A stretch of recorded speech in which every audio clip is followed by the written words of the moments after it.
rebel force has penetrated the shield and landed on Endor. This is where the fun begins. A long time ago, in a galaxy far, far away. This is Rebel Force Radio. Your source for the Force. Star Wars news and commentary. With Jason Swank and Jimmy Mack. I've seen Star Wars 500 times. Star Wars #1! This station is now the ultimate power in the universe. I suggest we use it. Now it's time for Rebel Force Radio. We would be honored if you would join us.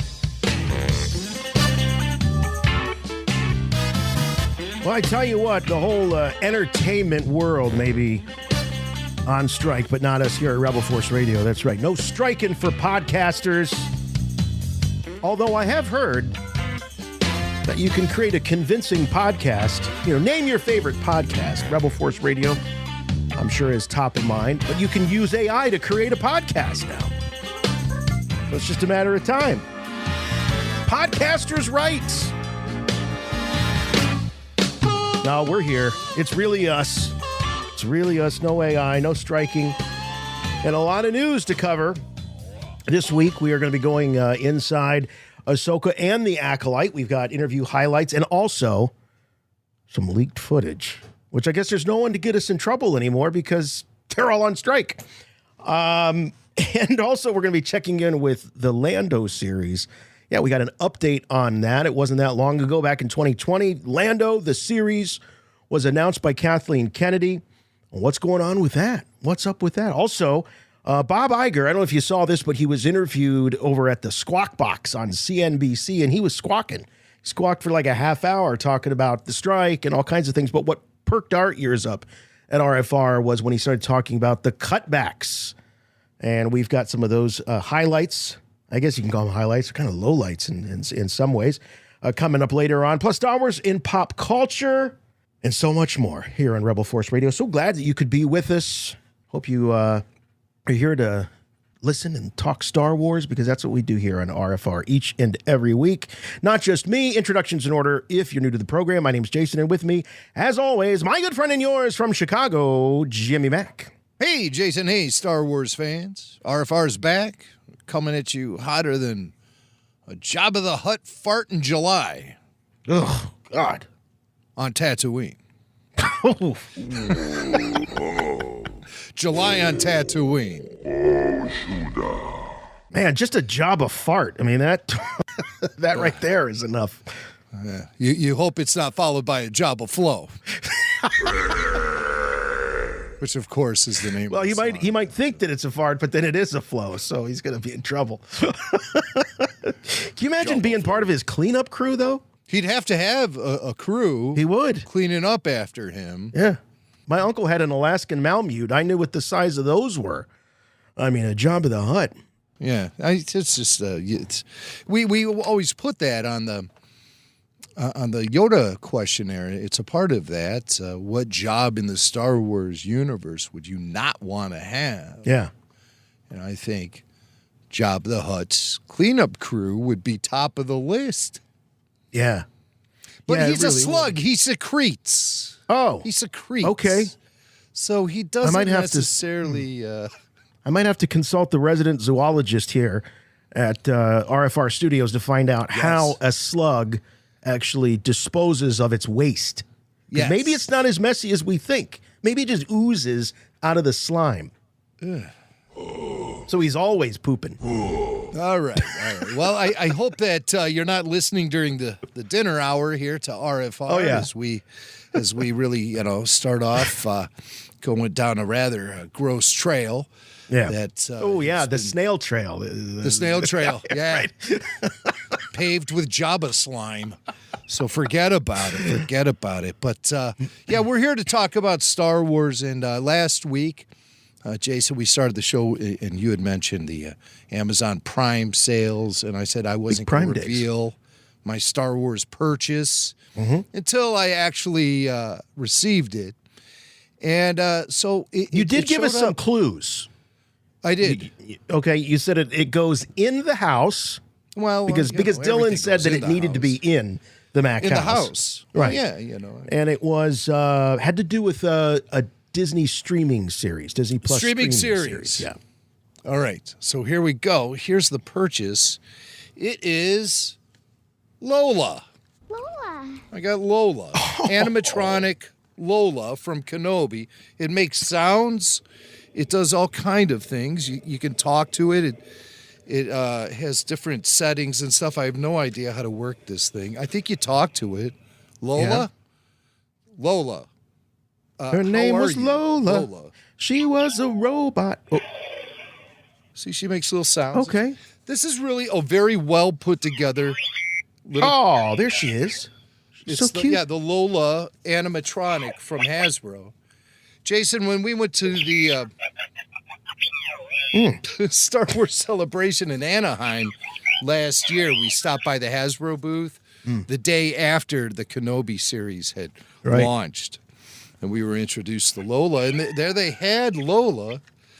You know, she does things like, you know, the flaps go up. Yeah, did the little wings. They're like little butterfly wings almost. I don't know. Can you make the flap your wings, Lola?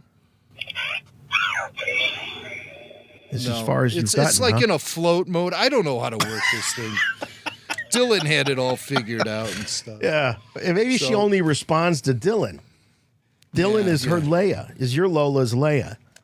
Oh! Look at this. Oh, it did. It did it. Oh, there it did it. It's doing the stuff. It's more like a wings are ladybug moving around. There's a little sensor here. I think I touched that. Maybe. Careful. But this is fun, and I got it for $19.99. Wow, It's something it's a great that value. retailed. It retailed for $89.99 when it was released. Wow, $89.99 price tag at launch, and I got it for $19.99. So that's 78% off the list price. I'm surprised that that wasn't a bigger hit with the kids because it's a great design. I loved the design. It's the perfect design for a kid's droid. Like you can, and especially for a little girl. I mean, even little boys and all that. But I mean, it's just so adorable. It really is. Also, I love that they kept the eye. You know, the astromech eye on it, even though it's much smaller. Yeah. So it's like just sort of the very tippy top of an astromech dome. So it's a cool toy, and I just wanted to show everyone here on RFR because it's still available at the $19.99 price tag at Amazon. Oh, it is? Yeah. So it went a little bit beyond the Prime Day sales. Yeah. Obviously, they overproduced this thing, but it's fun, and the family loves it too. So cool. That's kind of nice. I remember when the Sphero BB-8 came out. I still love that little guy. He was, about, I don't know, 6 inches tall or so, and he'd run around. You controlled him with your iPhone, and it was really cool. So I hope this thing isn't going to make noise now during the whole show because I don't know how to shut her down. Why don't you just tell it to shut up or shut down? Shut down, or I'm going to have Flea come over here and do a number on you. Shut her off or shut her down. What does Han say? Shut him up or shut him down? Shut him up or shut him off? The thing comes with no instructions. Well, because kids don't need instructions, Jim. Only grown-ups need instructions on stuff like that. But I'm not sure what it's supposed to do. And you're supposed to give it voice commands of some kind. But I've yet to... I thought there was an app. Is there not an app for that? Maybe it's a phone thing, no? So I think this thing's just going to be making sounds the whole show. So hey, are you going to be taking Lola to Peoria Con? No, but I am going to be going to Peoria Con. It's the name of the show is the Peoria Comic and Toy Show. QuadCon presents the Peoria Comic and Toy Show, and I'm going to be heading down there this weekend because our buddy Daniel Logan is coming into town, and so we're going to head out there together. Go downstate a little bit from the Chicago area and hang out in Peoria for a weekend. So I just wanted to let people know that if you are in the area, central Illinois, and you want to go to the biggest comic and toy show in Central Illinois, go to the Peoria Comic and Toy Show, July 22nd and 23rd this weekend.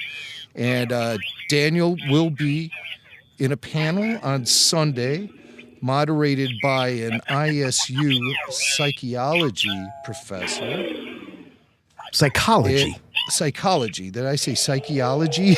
Yeah, I think that's. I've said this stupid I think that's something thing else. is just distracting me so much.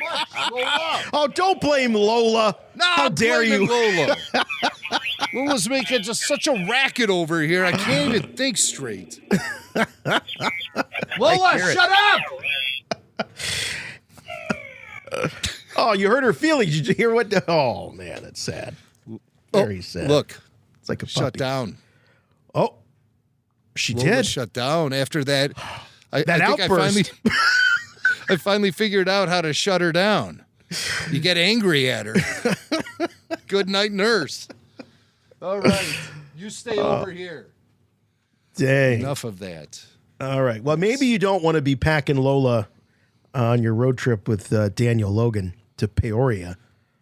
ISU psychology professor and cinephile Eric D. Wesselman, PhD, will be conducting a afternoon conversation with Daniel. Is he going to be like psychoanalyzing Daniel? That should be interesting. The psychologist. Yeah. Maybe Daniel will just be laying on a couch, and Professor Wesselman will just be sitting there. Now, when you say Boba Fett, how does that make you feel? I love it, the man. answers that would flow out of him. Yeah, Daniel would probably be psychoanalyzing this guy by the end of it. Well, you know, he's so charming, you know. Right. You fall right into his trap all the time, Daniel Logan. What a great guy. So I'm looking forward to reconnecting with Daniel. Maybe we'll have some stories to share next weekend here on RFR. And like I said, if you're at the show, try to hunt me down, and we'll hang out. And Jimmy Mack I'll be does not looking for hide. those action figure variant covers from Marvel. I'll be looking for those. Anything else you got your eye on? Not really. Yeah. No. You I got generally Lola. don't have. I've noticed there was one time I remember being at a show with you, and you had kind of an agenda for the dealer room. You were looking for vintage stormtroopers. You wanted to build out your army. Yeah, And that's like the only time I can ever remember. You're pretty much, go with the flow. Just see what speaks to you as you're going That's how down I the collect. aisles. Yeah. That's how I live my life. I like to go with a list. I'm sure that's a shock. Well, I know which action figures I have due to a photographic inventory that I took, and it's all on my phone. So all of the characters are organized by film. So if I see one and I'm not sure I have it, I just punch up the film or TV show, and I just flip through the photos to see if I have it. Whoa. So this is all organized on your Photos app on your phone. So you have albums Yeah. for the different films? Yes. Yes. And that's how No I keep way. track. That's how I keep track. Because if I have a list, I mean, and I'm shopping like loose figures. Yeah. I don't know Yeah. what the names, like the You go by the look. God-given names that these things have. So I just go by sight. Yeah, this is kind of brilliant. I really do. I think you're onto something. I'm impressed by this. Well, here, I'll show you. It looks pretty cool. And RFR All Access members will take a look at my phone here. But let me just pull up. I'll pull up Empire Strikes Back. Yeah, that's a good one. So, okay. So Oh, there it all wait. is. Look at that. And then I just, scroll through and, Oh, dude. yeah. And I think that's so, the way to go. So if I have a question, then I'll punch it up. And Otherwise, I got to remember who Salt Murray is. Salt shaker. I'm getting old. I can't remember these. Look at that. Oh, I love the consistency too. So they're all on a black, nice black background. There's the deluxe Han with the torture rack. Yeah. Oh, now I don't remember that. So that's a Bespin alien Bespin guard. I don't remember him being in the movie. No, but he was on the set. Was he? And kind of in the background, but he just never got any screen time. Huh. But so that's how I keep track of it. It's That's pretty, cool. It's pretty straightforward. Yeah. I like it. Take all I the like pictures it a myself. lot. Yeah. Well, I've tried all the apps and things, but a lot of times they require you to know like which line they're from, what year they came out, what their names are, all that stuff. And I just know them by sight. So I'm able then to just punch them up on the Photos app on my phone. So I recommend that's a good way for people to do it. It was a lot. I used to rely on Michael Mack. So if I'd see a figure, I'd call him and I say, hey, do we have so-and-so? Maybe I'd take a picture of it out in the wild. And then he would respond yes or no. And I figured, well, if I'm taking pictures of them, maybe I should just take a picture of every figure I have, all 3,000 of them. Well, see, okay, so I think this is the next step, right? Is that you should be able to be out at a show, snap a pic of one of the figures that you don't know if you have, and it should scan through and find a match. It matches, like Google Images does. Yes, like a reverse Google Images search. You know, we'll have AI in our pockets here before too long. Well, we kind of do already. That's true. That's true. AI, we'll have AI in our pockets, and AI will have our jobs. So we won't be able to afford any action figures. AI is the only thing we'll have in our pockets because there ain't going to be no paycheck in there no more. That's right. All right. Well, let's check in with some listener mail and see what shakes loose. Maybe AI sent us a voicemail. You must contact me. Play back the entire message. What message? Message after the message. The Emperor commands you to make contact with him. It's a trick. Send no reply.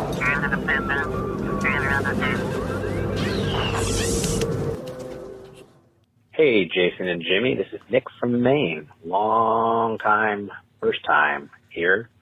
Just really loving all the AHSOKA prep you guys have been doing. And I've been doing some myself. Did a full rewatch of all 4 seasons of Rebels. And I definitely want to recommend that to everyone. It was nice to rewatch it. It's the first time watching it all together since it's aired. But that 4th and final season, I feel it really tees up nicely. I think setting up AHSOKA. And then I've never read Heir to the Empire, so I've been doing the audiobook for that lately, and that's been a lot of fun. And I want to recommend that as well. Everyone use that Audible link and go check it out. I think they're going to pull a lot of stuff from that. But hope you guys are good. Thanks for everything you do. May the force be with you, and catch you later. Hey, thanks, Nick. That's a great reminder. You know, we spend a lot of time talking about the AHSOKA prep. What's the cost of entry? Obviously, Clone Wars, key episodes, Rebels, no-brainer. But yeah, Heir to the Empire, because we know that Dave Filoni is a huge fan of that story. Those books, obviously Thrawn figures into it heavily, and we're starting to get some idea that there's some plot points that might be pulled from that. It's Legends now, so it's fair game. They're not beholden to it, but they can borrow from it. Mm-hmm. You know, just like... They have already, quite honestly. I mean, look at all the connections between the Thrawn trilogy by Timothy Zahn and what we saw of Thrawn in Rebels.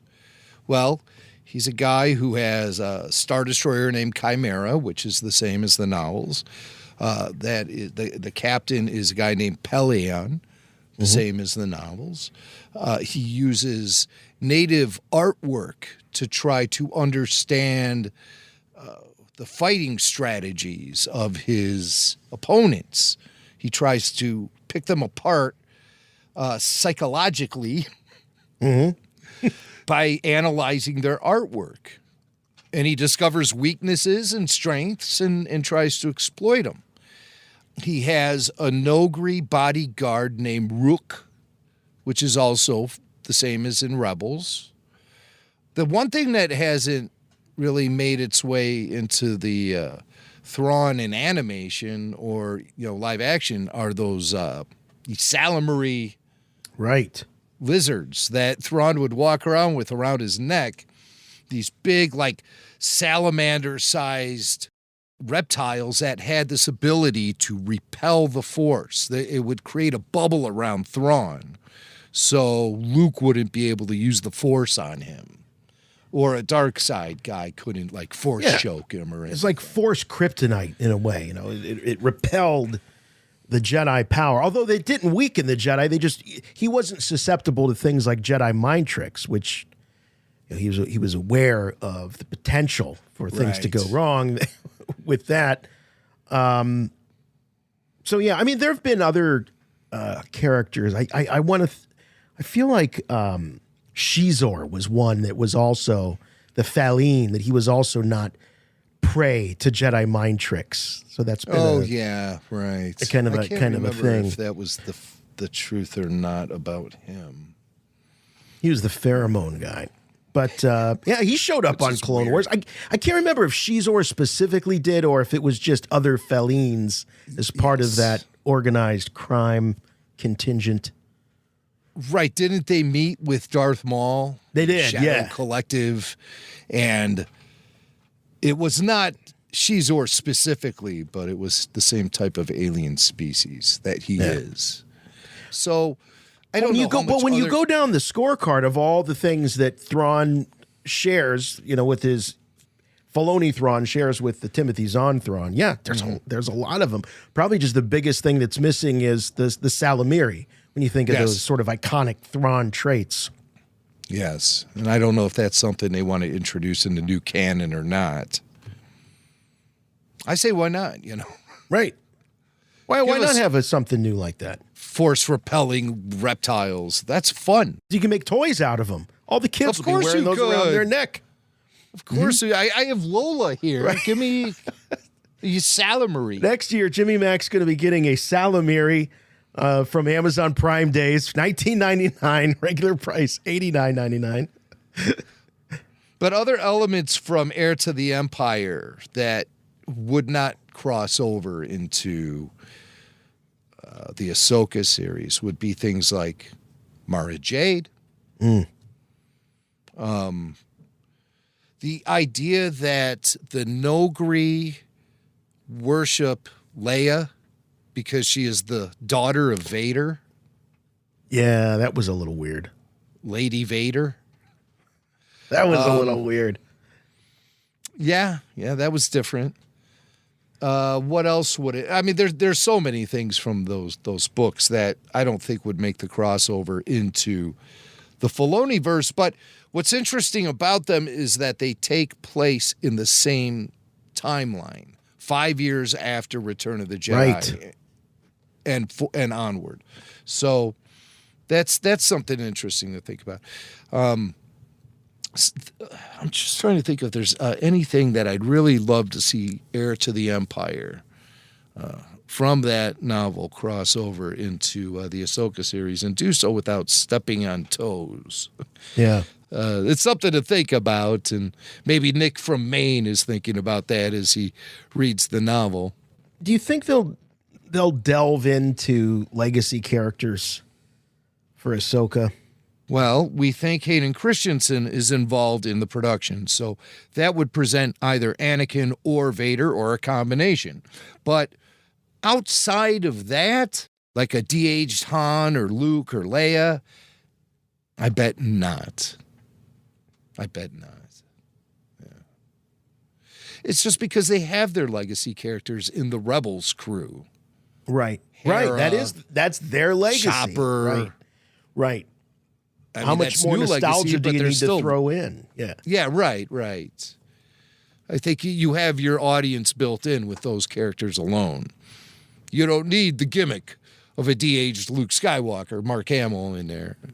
Right, because you're blowing people's minds with live-action Zeb and Hera and Chopper and Ezra and Sabine and all of that. Yeah, so...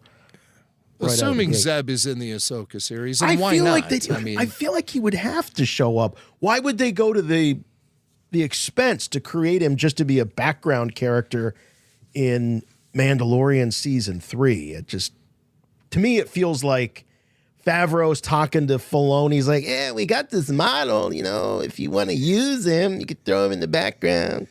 Well, yeah. Yeah, specifically a tease. Right. That's what it was. Fans will go crazy. They're gonna love it.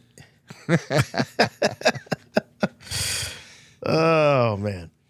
Well, thanks for the voicemail, Nick. That's great. We love to have those voicemails. Please drop us one if you could. We did a show recently, RFR Q&A on Patreon. Yes. Patreon.com/Rebel Force Radio, where we have all these bonus podcasts, and we did a show specifically addressing the Star Wars Rebels rewatch in anticipation of the Ahsoka series dropping. So that's myself, along with Jamie Bruno, and even his son Caleb pops in for a little commentary there. It's always cool. We love hearing from the Star Wars kids, the next generation. We got guys like Blake, who calls into the live shows. Caleb jumps in on this conversation. Smart kid, and his dad's a real nice guy, too. So the Rebels rewatch, they convinced me to start my own rewatch, so I did the other night. I watched the first episode. Maybe I made it through 2 episodes. I can't remember. You started back at season 1, like the beginning. Yeah, I started, and it was really interesting to watch it again, because I think a problem I have with Rebels is that there was just so much Star Wars distraction happening at the time Rebels was unfolding, with anticipation for the sequels, then the sequels actually dropping, plus Rogue One, plus this, plus that. And it just seemed like there was so much Star Wars swirling around that I don't know if Rebels had an impact on me that it should have. And I've been critical of the show, and I'm tired of that because so many people love it. And so I want to binge it, because you get a different perspective from binging it, and let the story just unfold and suck me in. And so far, so good. I'm actually... Yeah, I'm actually enjoying it. I always feel like on the rewatches, I tend, in general, to like things better because like all the pressure is off. We approach these things, Jim, now ready to watch and go right into a discussion about it. So we're watching it in a little bit different way.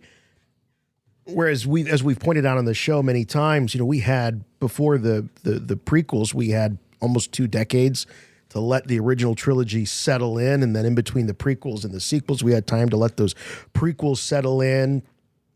And, but the way it is now, and the way it was, particularly as you point out with Rebels, not only did we were thinking about the return of the legacy characters. I mean, we had so much going on at that time. It was really hard to just, as a fan, hone in, and then you didn't have any time to let it settle because you were on to the next thing right away. Boom. So haven't had a chance for those rewatches. There were a lot of legacy characters reintroduced in Star Wars Rebels. I'm thinking about R2 and 3PO, young Princess Leia, Lando Calrissian. But the biggest impact was from Ahsoka showing up on the show. So, I mean, that, really, in my mind, legitimized Ahsoka in a big way. And really is the foundation for the series that we're going to be seeing here next month. Yeah, we're within that realm where we could say it's a month away.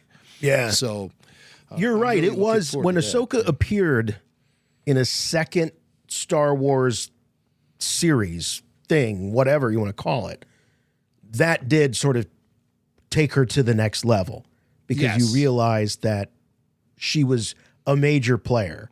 And right. She brought a lot of, I think that moment when she showed up on the series was probably more profound and a bigger deal than I even thought leading up to it. It was really well done.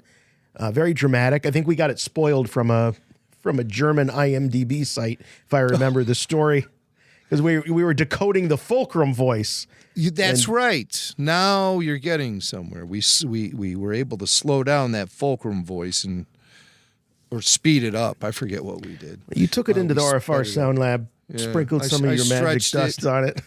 I gave it I stretched it. I tenderized it.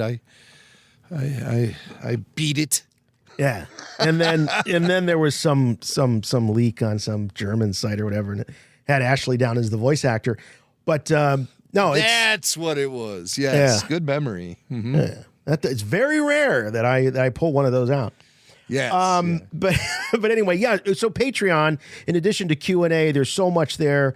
Lots of different exclusive podcasts that you can't get anywhere else. You just go over to rebelforceradio.com/Patreon, or you can just go to patreon.com/rebelforceradio. Or you can go to the Rebel Force Radio website and click on the Patreon banner, and then you see all the options that you have. And it's nice. They've changed up the page there. So even if you're not a member, you can see little previews of some of the posts and some of the things that you're missing. I really like that they've done that. That's very cool. Yeah, and you can see what advantage of that. Yeah, and you see what level you need to be to unlock some of those things. But I mean, everything from $1, there's $2, there's $5, $10 a month. $11.38, which is my favorite price point. That's the all access. So those of you that are a member of that tier, you're looking at us right now because we released the full show video of the podcast. Right on. I see that's recommended. Recommended. Totally. That's where you get everything. Yeah. And if you move up to RFR VIP, you're hosting an episode of RFR Q&A with me. And so those shows are coming out every week. This week alone, we put out RFR Q&A, Star Wars Rebels Rewatch, RFR RPG, The Continuing Adventures of Podcastus. And later this week, Babu Freaks are back. So you're getting all that. 3 shows a week, sometimes exclusively at RFR on Patreon. And that's in addition to the weekly RFR, which you can listen to ad-free. So you'll get the show first before anyone else, and you'll be able to listen to it ad-free. So that's RFR on Patreon. Patreon.com/Rebel Force Radio. So do it, join up, and then you won't have to listen to commercials like these. I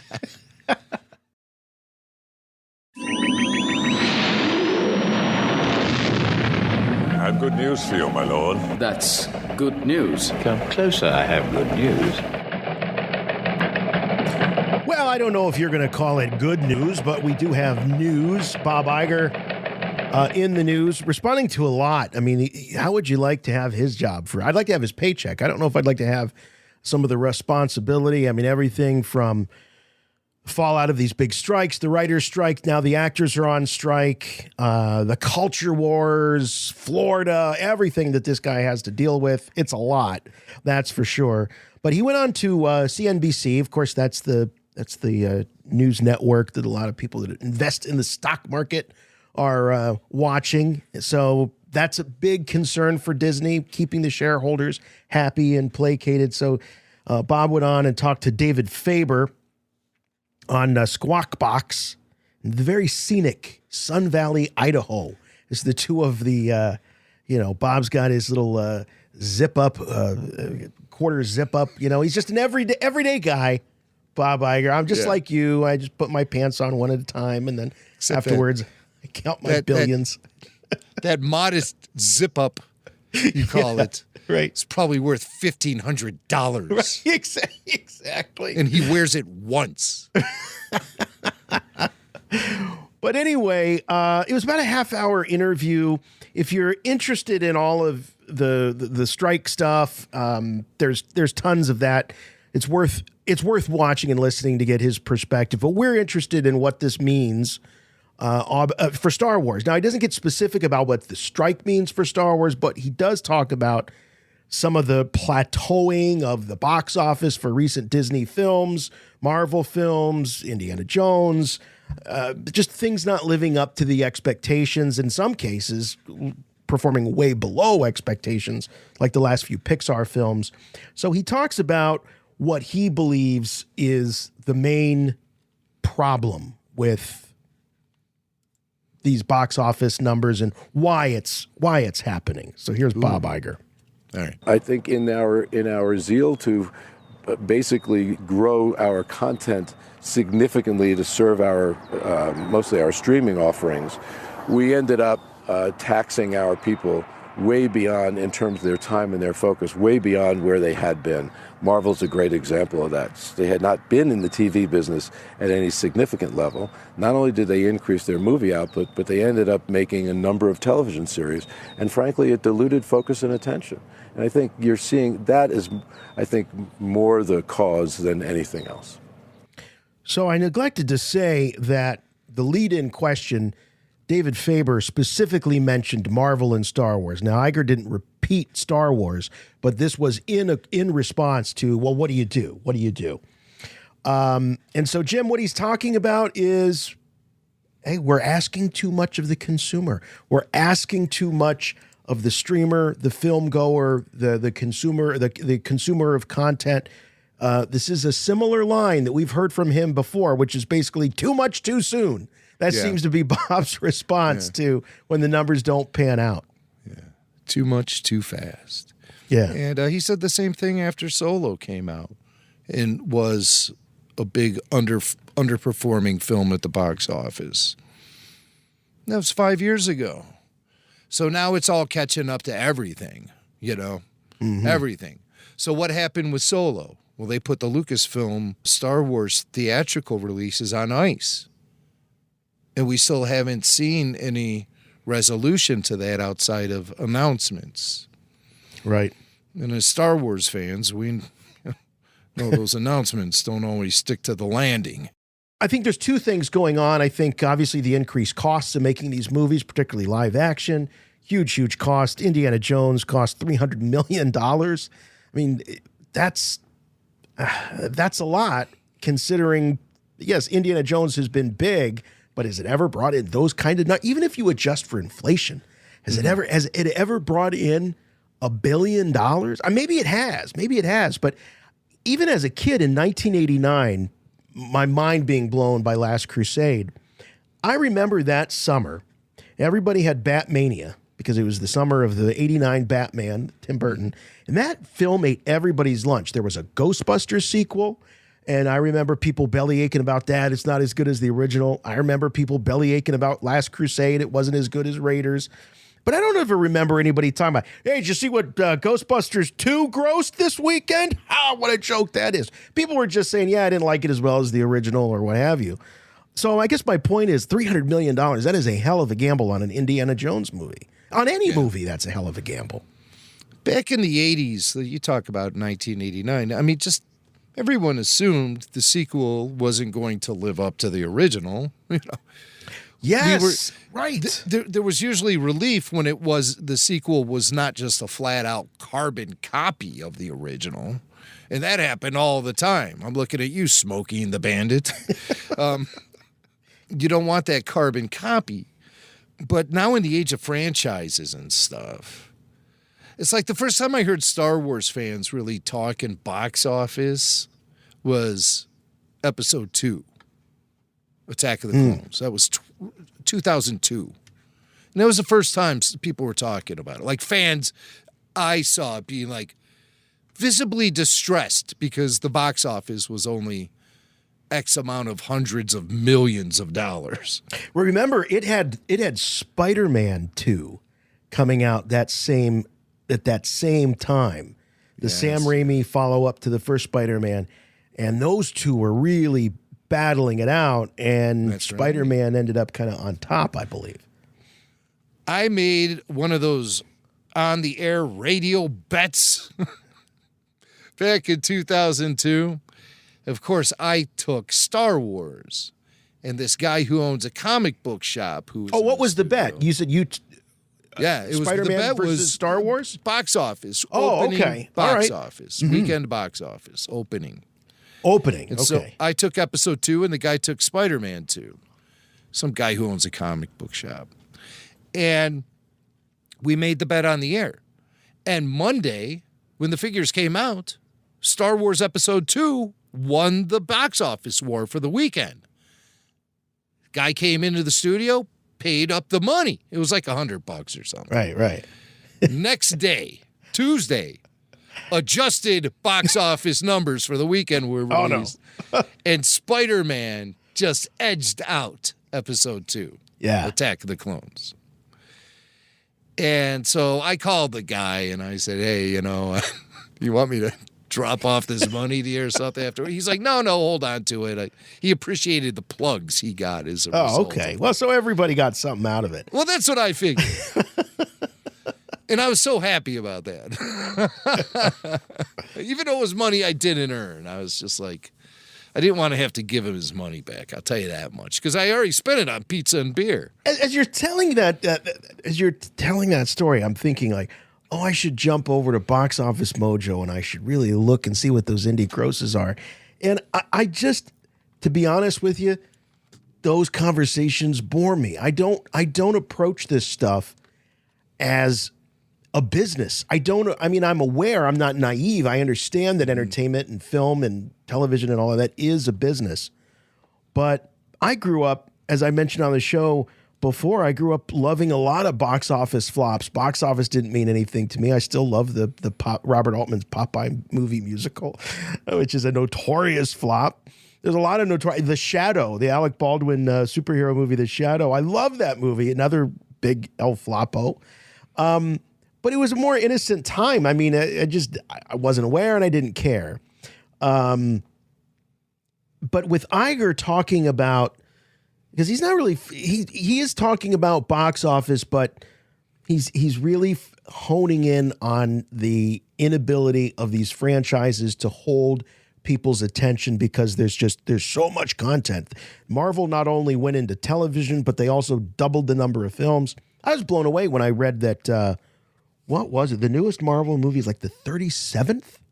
This 37th Marvel title.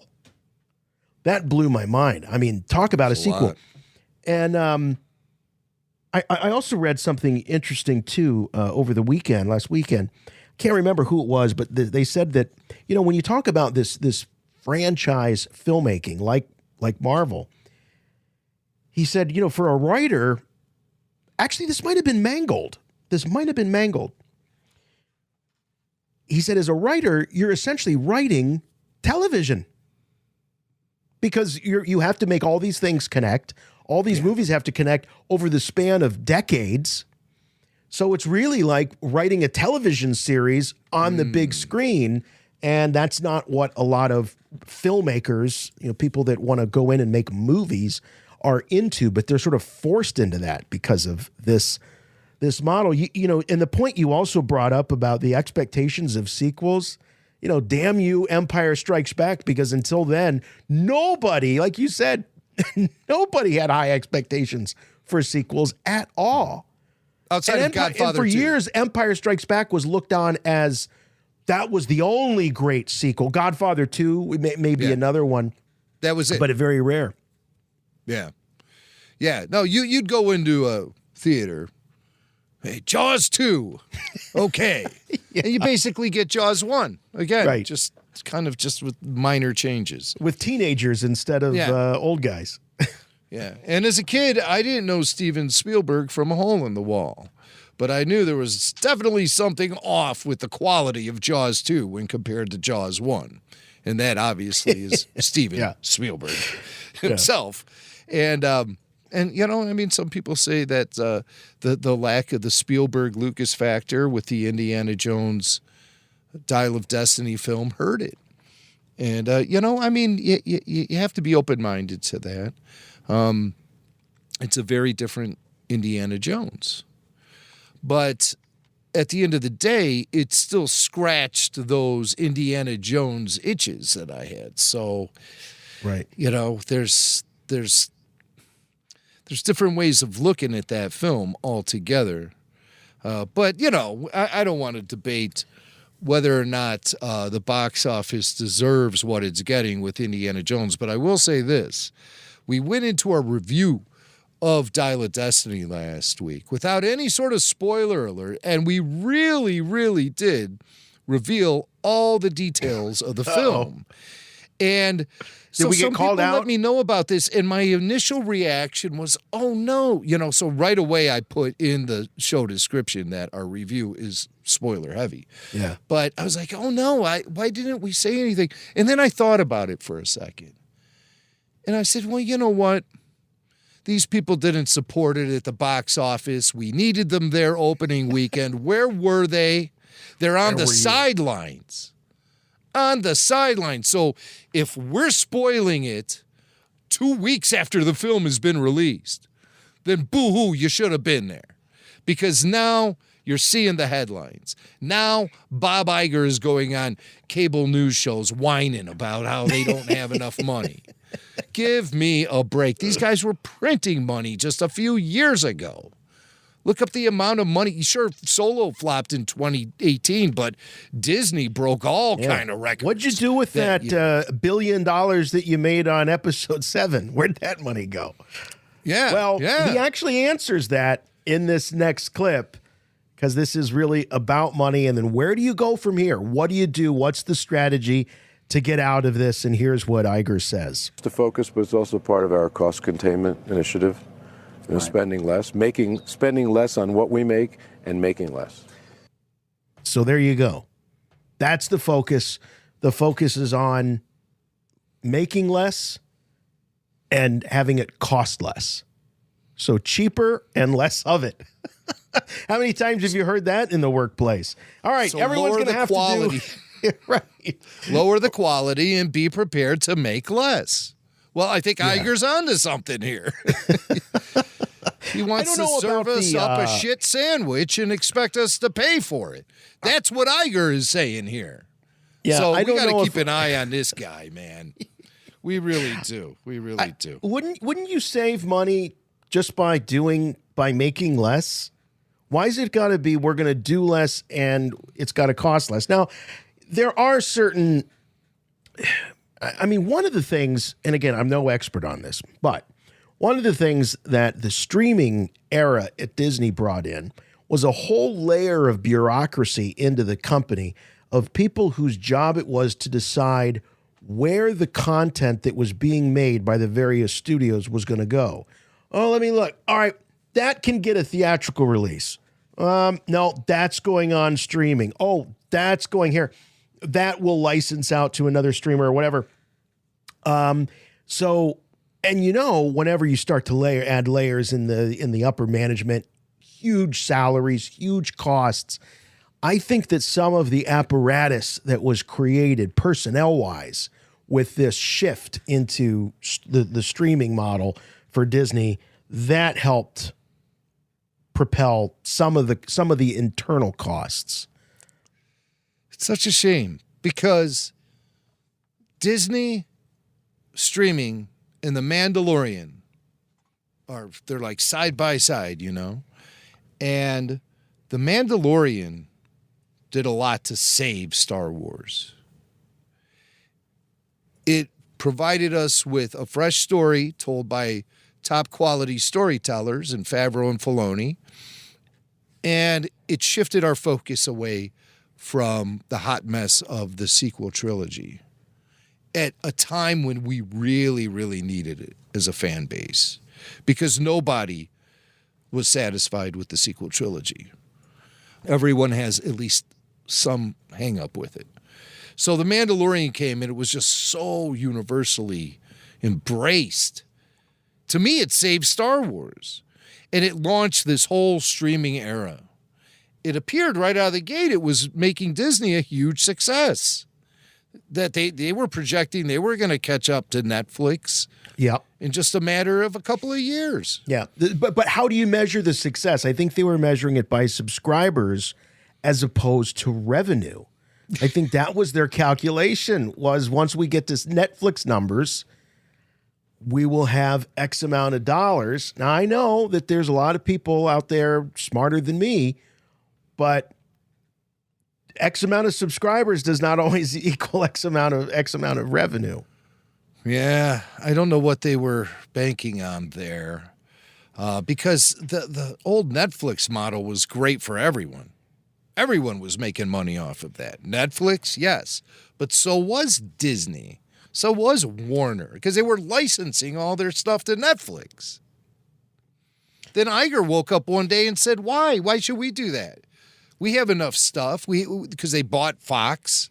Right. They just thought they had enough content to ESPN. create their own streaming. But Yeah, well, they bought Fox, and yeah, right. So exactly, once they had the Fox catalog, you know, I just, again, the guy to me feels a bit like he's the one that created this mess, and now they brought him back to fix it, and that's the part of it that really I struggle with. Because, you know, we heard when he was coming back as CEO, it was like, you know, the second coming. And he's going to come in and he's the white knight and he's going to save Disney from all of the issues created by the other Bob, when the other Bob really just presided over the decisions that the first Bob made. And he wasn't in there long enough to really, I don't think, at least in terms of the entertainment, the parks might be a different story. Some of the decisions made with the parks and COVID, that notwithstanding, but I just don't see that this guy was, you know, green lighting film projects and television shows and all of that. He was there during the height of COVID. COVID was a shadow over almost his entire reign as CEO. So I just don't see that part of the machine running that quickly with him at the helm. And I don't know. I think he gets I'm not defending the guy, but I think he gets a bit of a bum rap. I wouldn't hang all of Disney's woes on Bob Chapek. No, of course not. For all the reasons you stated so clearly. But all I really care about is how is this going to affect Star Wars? And it already has started to. I mean, that hotel was closed. Right.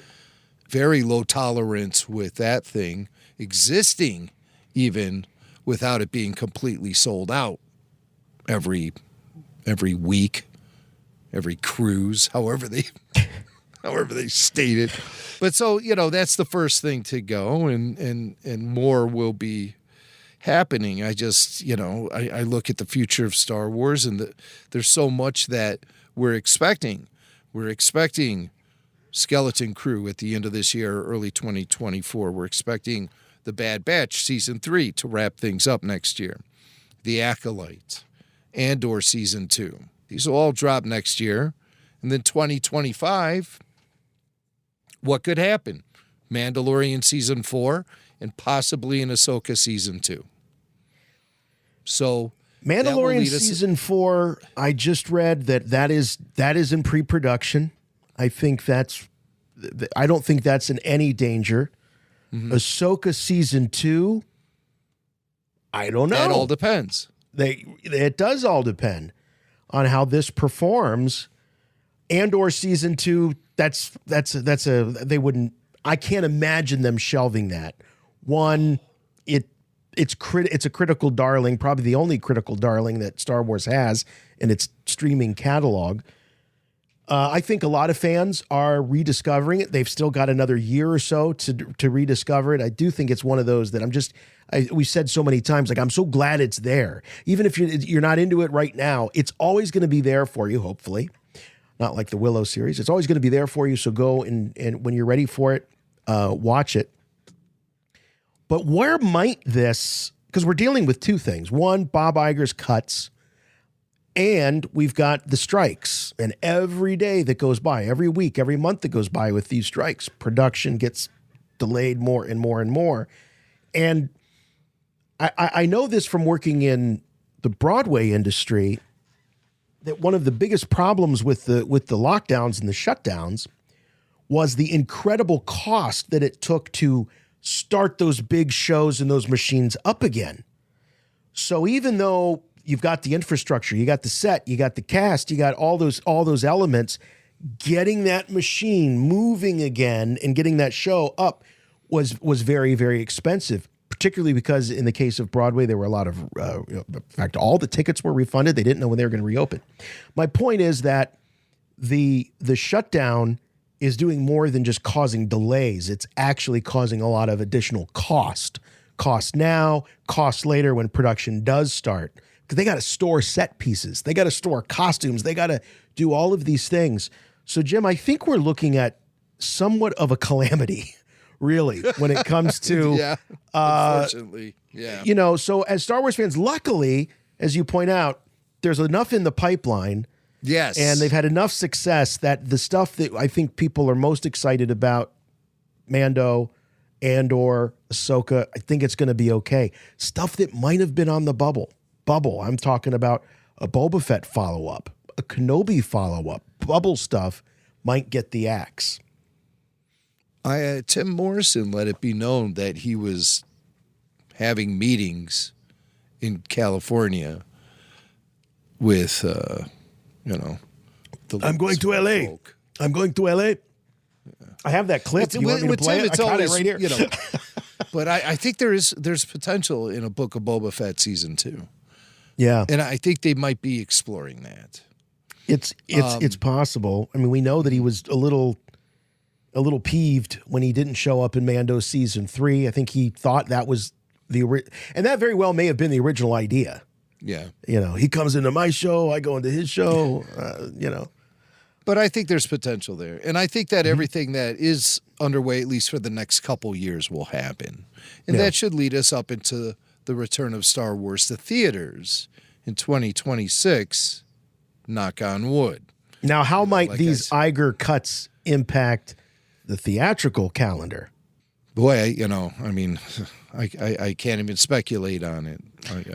I think this Rey film and I think the Filoni-verse film, I think those are almost guaranteed.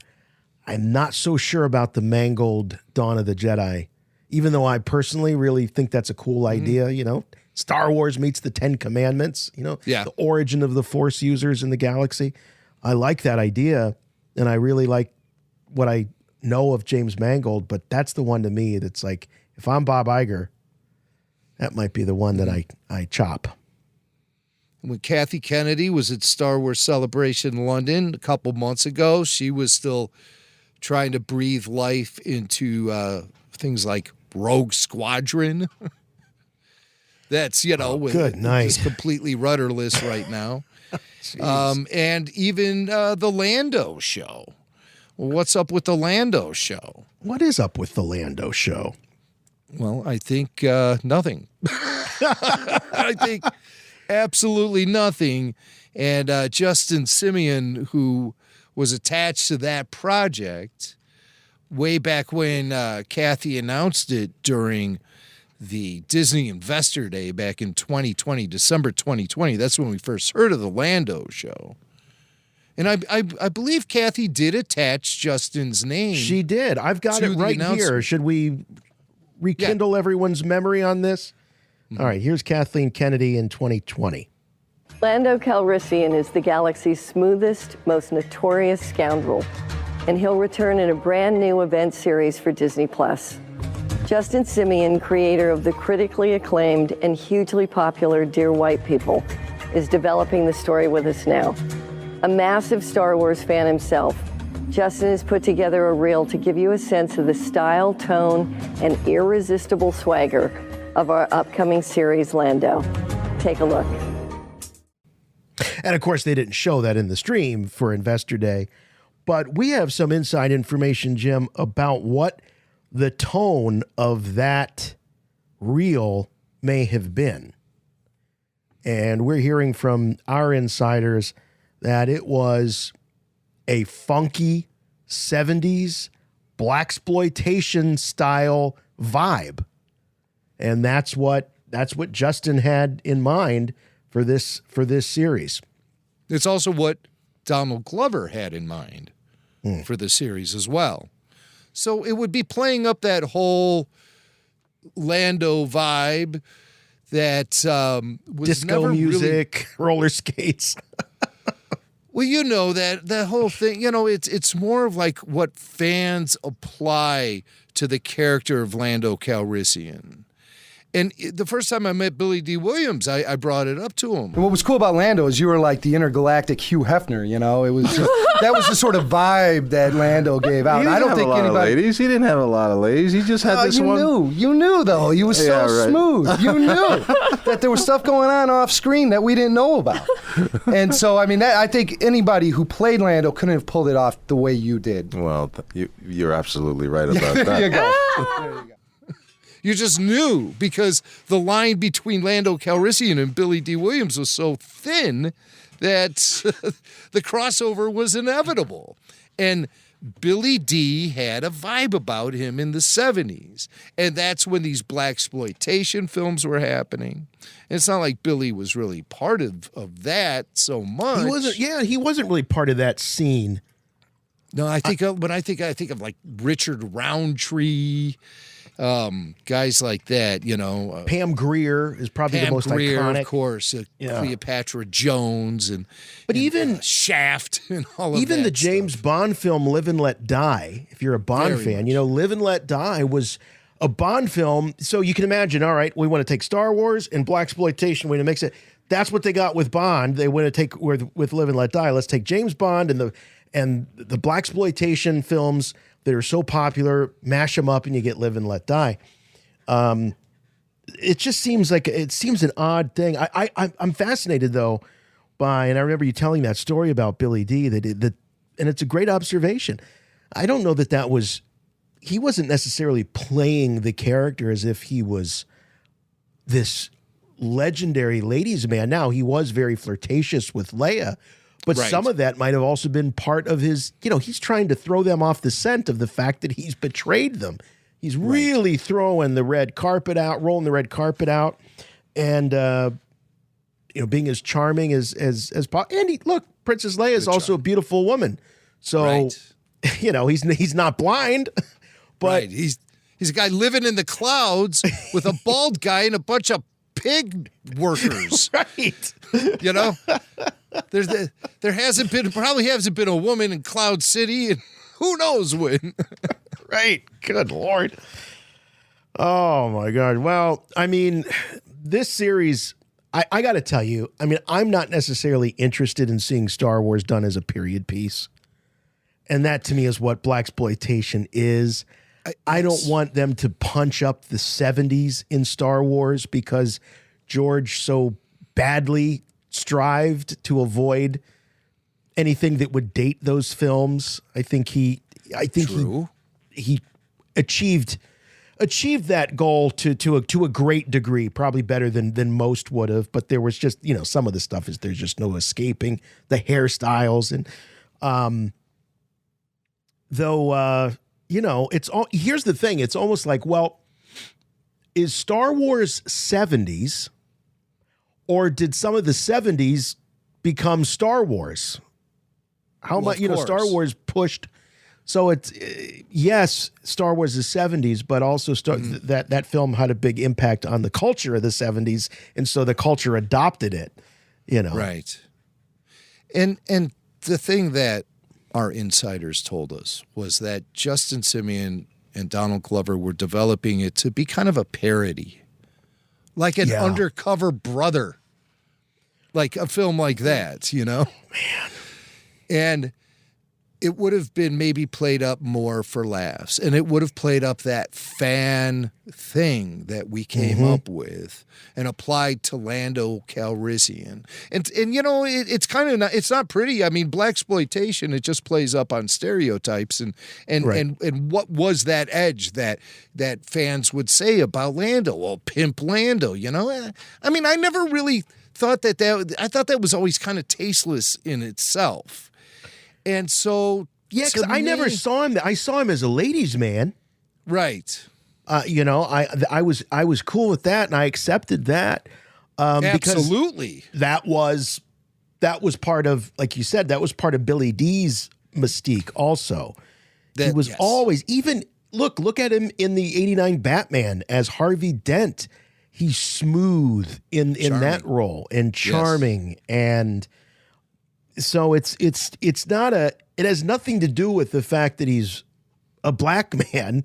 It has everything to do with the fact that he he oozes charm, sophistication, and all of that. Yeah, I never saw him as a pimp.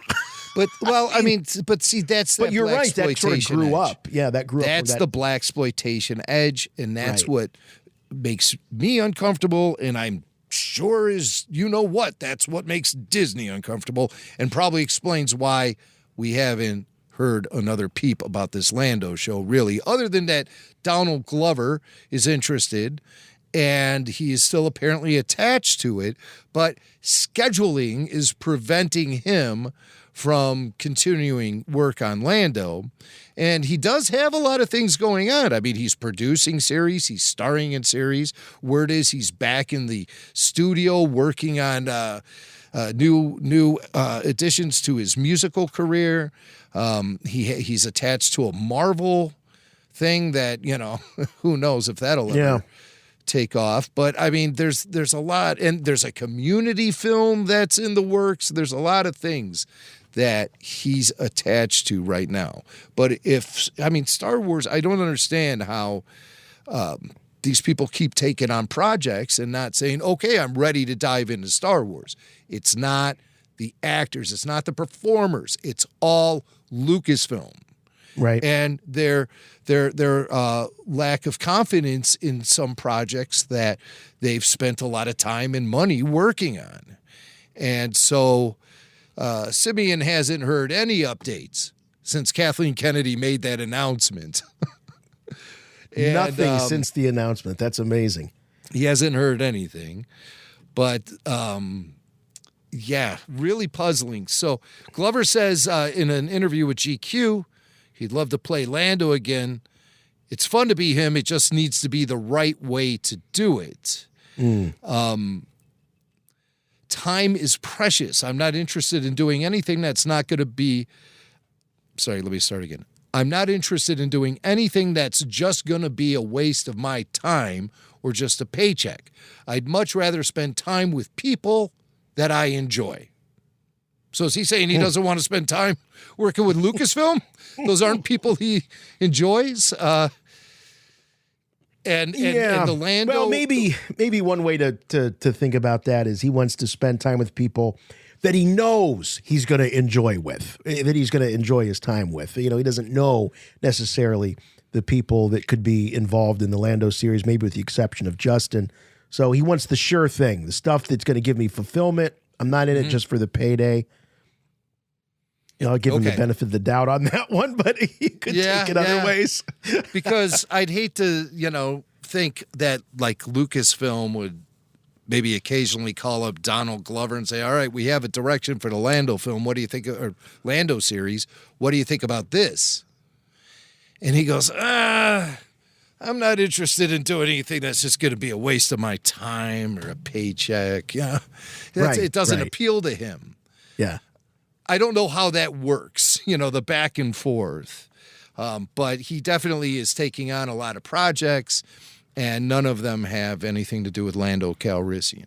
But as we heard in that clip from Kathy Kennedy, she made the Lando announcement and then said she was going to present a sizzle reel that Justin Simeon had put together that sort of gave you an idea what the Lando show was going to be all about.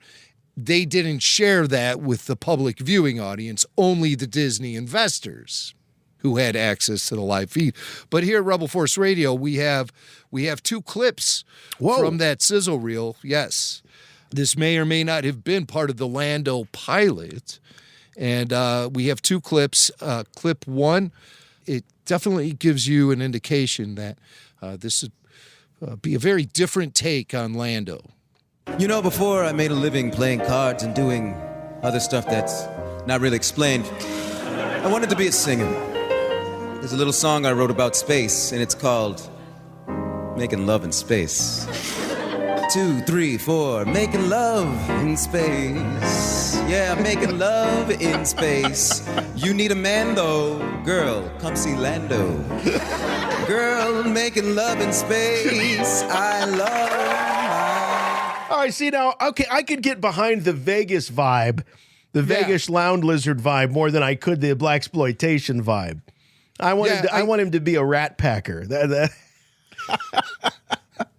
I think like that's our the own vibe. puppet Lando. I mean, That's the vibe Glover and Simeon were going for in this presentation. I don't know how the Disney investors responded to this. I don't know if they were as favorable as you are being, Jason, but I'm digging it, man. Yeah, it's pretty good. I mean, we have a little more. Dig it, man. We have a little more that kind of paints a picture about what this show would have been all about. I love alien girls because it's always a surprise when the clothes come off. So it's like, oh, you're that? We'll figure it out.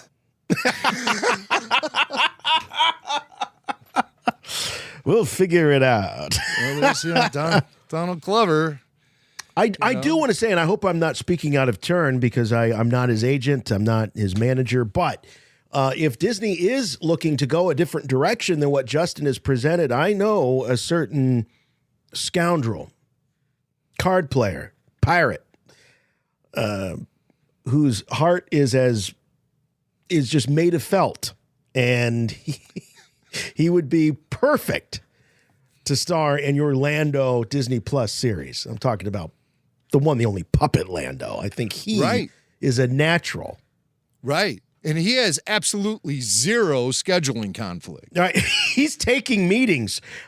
So, they say, yeah, they're taking meetings now. Yeah, he's taking meetings. He is. But, he has been spending a lot of time in the recording studio. And as you heard last week on RFR, we debuted his latest tune from Puppet Lando and the RFR Orchestra. This deal keeps getting worse all the time. This deal keeps getting worse all the time. And it's on last week's show, and now it's available for you to download. So go to rebelforceradio.com, and you'll see the article there that gives you links not only to where you can download This Deal Keeps Getting Worse All the Time. You can have the MP3 forever to cherish and play at family functions, weddings, bar mitzvahs. You could also have his other hits. Hello, What Do We Have Here? I walked around the bend. There you were, my friend. Hello, what have we here? And I Want My Felt to Be Felt. Baby, I want my felt to be felt. Those are the hits from Puppet Lando. Closer to that EP with every release. We want a vinyl release from Puppet Lando. So we'll see how it goes. We need a couple more songs before we can make it a reality. And then we'll start discussing it with you guys in the RFR community about the best way to get this thing done. It's going to be hard just figuring out, Jim, what's going to go on the A side versus the B side. Because to me, they're all A side tracks. They're all on the A side. Oh, the flip side. I didn't even think of that. Maybe we'll just have one A side. And the flip side will be felt. Yeah, that's right. It's perfect. Yeah, Rebel We're going to have to keep ForceRadio.com. workshopping this. But, yeah, Puppet Lando. So go to rebelforceradio.com and you'll see the link for how you can score those tracks. And so, yeah, I wouldn't be holding my breath waiting for this Lando Calrissian show. I don't see it happening, so that's just me. That could also come under the Bob Iger chopping block as he's looking to cut back. Glover wants how much per episode? Lando's not that popular anyway, is he? What about Baby Yoda? Baby Yoda, we don't have to pay him anything. Yeah, but Iger wants to give Baby Yoda a spinoff. Star Wars babies. Of course. Oh, It's going to be all Star Wars versions, but they're the baby incarnations. Right. Talk about too much too fast. Yes. All right, let's go inside the other Star Wars streaming series, starting with AHSOKA. We'll go inside AHSOKA. We have a clip from Diana Lee Inosanto, who will be playing Magistrate Morgan Elsbeth in AHSOKA, recreating her character from season 2 of The Mandalorian. And she's awesome. We like her because she is Bruce Lee's goddaughter. Incredible, isn't it? So, but she is, she is an expert at all sort of different martial artistry. And some of that was on display in the fight sequence when she was on The Mandalorian season 2. in the Ahsoka episode, The Jedi, Chapter 13. That stuff's like burned into my brain, you know. I always know exactly where to find that episode. Season 2, Chapter 13. Because it was just great, you know. The live-action debut of Ahsoka Tano and really the soft pilot for the Ahsoka series. Yes, it was definitely the soft pilot, for sure. So for as much as we talk about going back to watch Star Wars, Clone Wars, Rebels, or rereading Ahsoka novels and stuff like that, go back and watch Chapter 13, The Jedi, from Season 2 of The Mandalorian. And there's a little Ahsoka in the Book of Boba Fett as well. Yeah, just a little bit. Yeah. But that almost seemed gratuitous to me. I didn't see what her purpose was to be there. To talk to Luke. But if that's going to happen, I want some real relationship established between Ahsoka and Luke. I agree with that. Randomly putting them together. I would have liked to have seen them meet for the first time. You're so like your father. You know, I mean, yeah, that just seemed gratuitous to me. It didn't do anything for the actual story itself other than to shoehorn Ahsoka into that. I mean, it just seemed like something Marvel would do. And I can't stress enough, Marvel and Star Wars are two different beasts, okay? That's the line has become thin between those two. And they really Well, I remember, Jim, I remember with the acquisition, what did everybody talk about? The Marvel model. Disney's going to follow the Marvel model with Star Wars, and some of us were pretty excited about that after the drought that we had in terms of live action Star Wars. Hadn't seen anything since 2005. Yeah. Now, you know, we were in 2012 with the acquisition? Was that the year? Yeah. Yeah. So Marvel's track record up to that point was stellar. Absolutely. So, yeah. So there was Give a us the lot to Marvel like model. about that idea, but it doesn't quite work. It doesn't quite translate to Star Wars so much. Maybe a little bit, but all right, Diana Lee in Asanto, she's going to be in Ahsoka. She's going to be Morgan Elsbeth, and she talks a little bit about her character and talks about the expansion of her character and how it goes down in Ahsoka. The beautiful thing was Dave was always there to kind of assist me on what her backstory is, and I have to be very careful. But I can say, you know, she's quite the manipulator, and we all know she's cold-hearted, but, you know, this is a character that is truly dedicated and loyal to Grand Admiral Thrawn, and there's nothing getting in her way. And what I really love is that we are going to get into her backstory, and I'm just thrilled and excited. And I think the fans are going to be quite fascinated and pretty happy about this, and also to the relationship that she has with her bond of baddies. You know, Band of baddies. I like that. Band of baddies. So expect a lot of meat on the bone. Yes. For Diana Lee and Asanto in Ahsoka. And now I'm just looking forward to some of her fight sequences. What did she say about the relationship with Thrawn? It went by pretty fast for me. What that the character does have a relationship with Thrawn, or is a fan of Thrawn?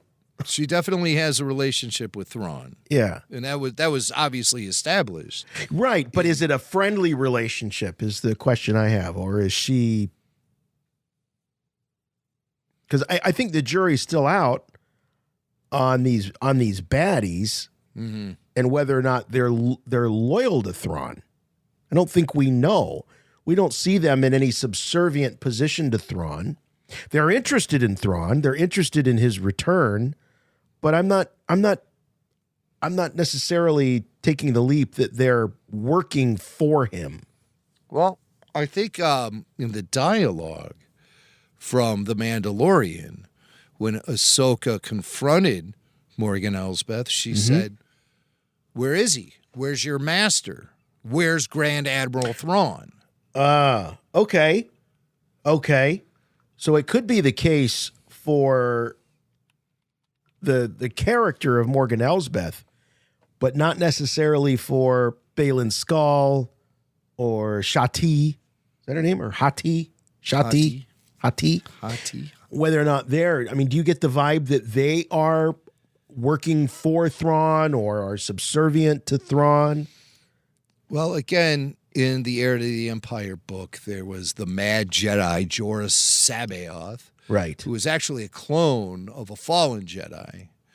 And he worked for Thrawn. Yeah.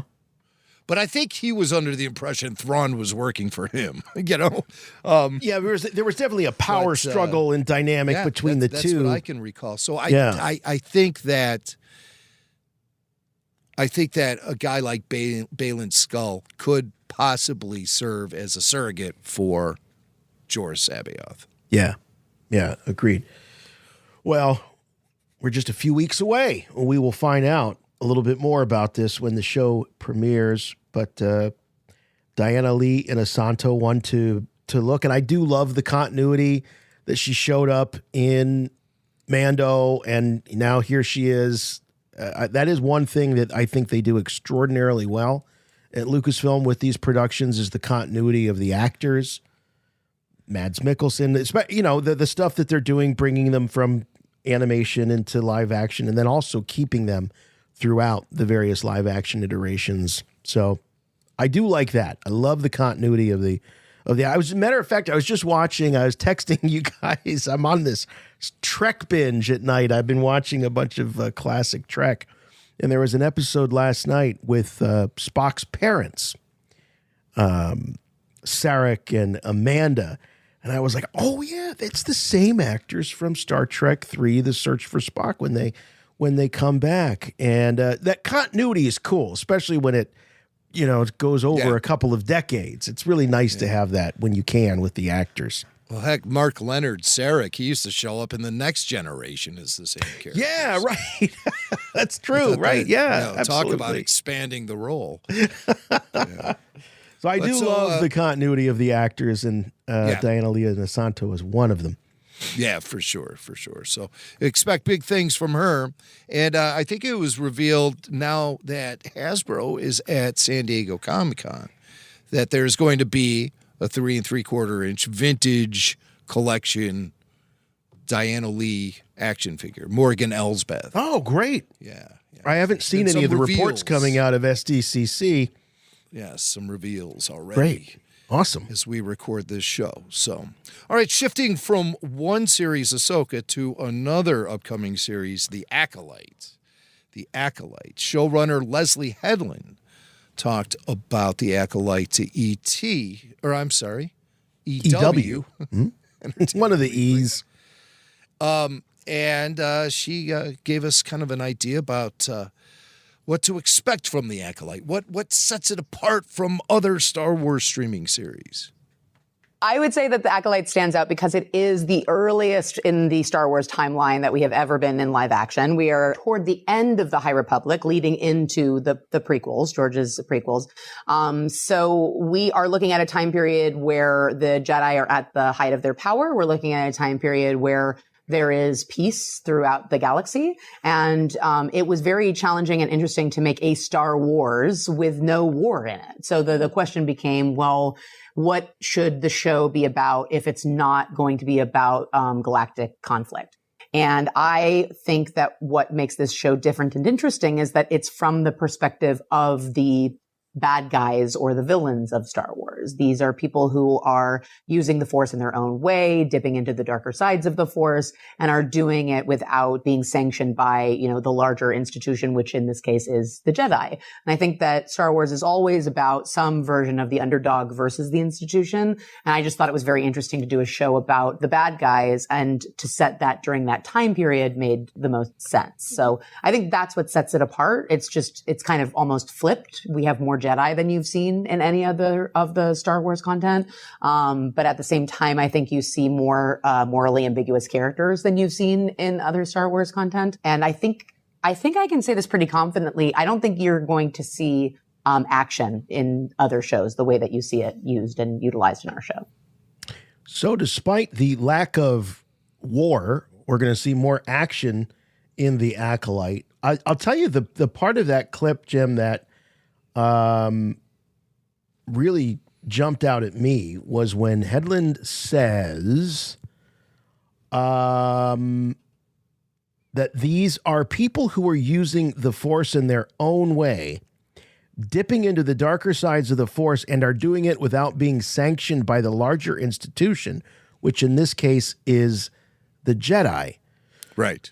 So we have Force users, perhaps Jedi themselves, that are leveraging the dark side of the Force without any repercussions. So perhaps this is about the discovery of the dark side, maybe, because why would you have Jedi dipping into the dark side but not coming under the jurisdiction of the Jedi themselves? Well, I don't know if they enough are about this indeed era. Jedi. I mean, they might just true. be a tribe of dark side users who are aware of the Jedi but don't want to have anything to do with them. And they're dipping into the dark side and causing problems. Yeah, she does call them villains. So yes, but specifically. without being sanctioned by the larger institution, which in this case is the Jedi. So when exactly are the dark side users being sanctioned by the Jedi? When they become the Sith and they're more organized? Sith, there's definitely, I mean, I don't believe we can be talking about the Sith in this time frame. Because according to Ki-Adi Mundi in The Phantom Menace, the Sith had been extinct for over a millennia. That's 1,000 years. And that was the way George Lucas always laid it out. That's G-level canon. Right. And it really, it really can't be. There's no messed walking with that too back. much. No. The Sith applied the rule of two and went completely underground during the reign of Darth Bane. And he took on Apprentice, and it was his idea. There used to be a lot of Sith, but they just couldn't coexist. And so the whole thing imploded. And as a result, the final two left standing said, this is going to be just two from now on because we can't manage such a large group because of otherwise Sith. there's always a power struggle. They're just always eating themselves. Constant conflict. And so that's why the rule of two was established. That's why they went underground to wait for the right time to strike. And that happened during the time of Palpatine. So this is High Republic. We're looking at least 100 years prior to the Phantom Menace. She says it's at the end of the High Republic era. So it gets a little They're confusing knocking for on me. the door of the prequel era. Yeah, knocking on the door. So it might be, 50 years, 100 years before the Phantom Menace. Yeah. But like right before this new era gets established. You think we might see a Darth Plagueis emerge, or maybe this could go into the origin of the That'd be Sith very themselves? interesting. That would be super interesting. And the timing, I think, would be right. Now, Plagueis' master, I'm blanking on. I'm thinking about the book. Tenebris. Yes. Wow.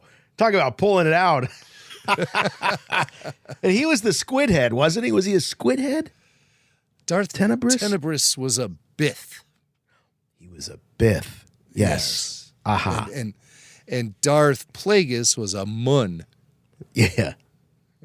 It's fun to say. Okay. A Bith and a Mun. A Bith. Now that's the Cantina band. They're Bith. Yes, right. Yeah. So we've never seen a Imagine the Bith Sith outside Lord. of the klute player. No, that's not true. You can spot Bith in the crowd during the Bunta Eve race, during the Phantom Menace. And oh, you're right. That's right. Yes. In episode 2, you can spot a Bith walking the hallways of the Jedi Temple right before Obi-Wan walks into the room where Yoda is training the younglings. Is it a with the Jedi lightsaber. Bith? A Jedi Bith? In Bith robes. Okay.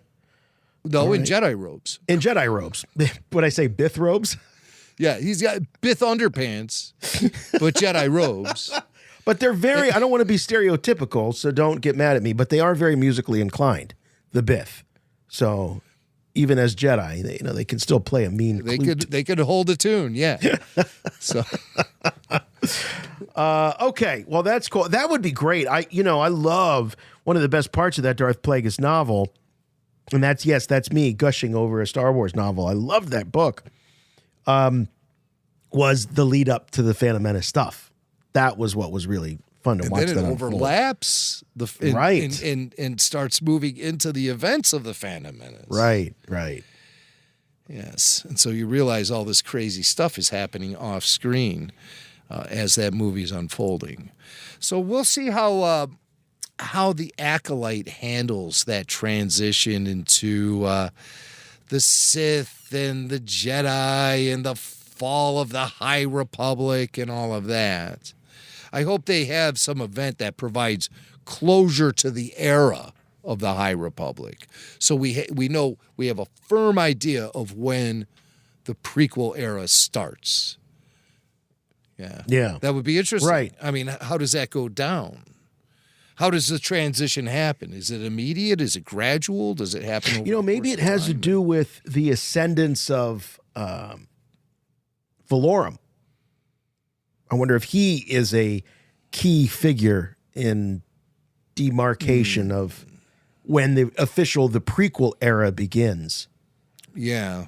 Though it is the shroud of the dark side falling. That's really I think the moment. The hubris of the Jedi starts to grow, the arrogance, some of the chinks in the armor that Yoda identifies throughout the prequels. When they start to appear, perhaps that's the beginning of the prequel era, because the prequel era is the fall of the Jedi. Mm-hmm. Could we see Yoda in the Acolyte?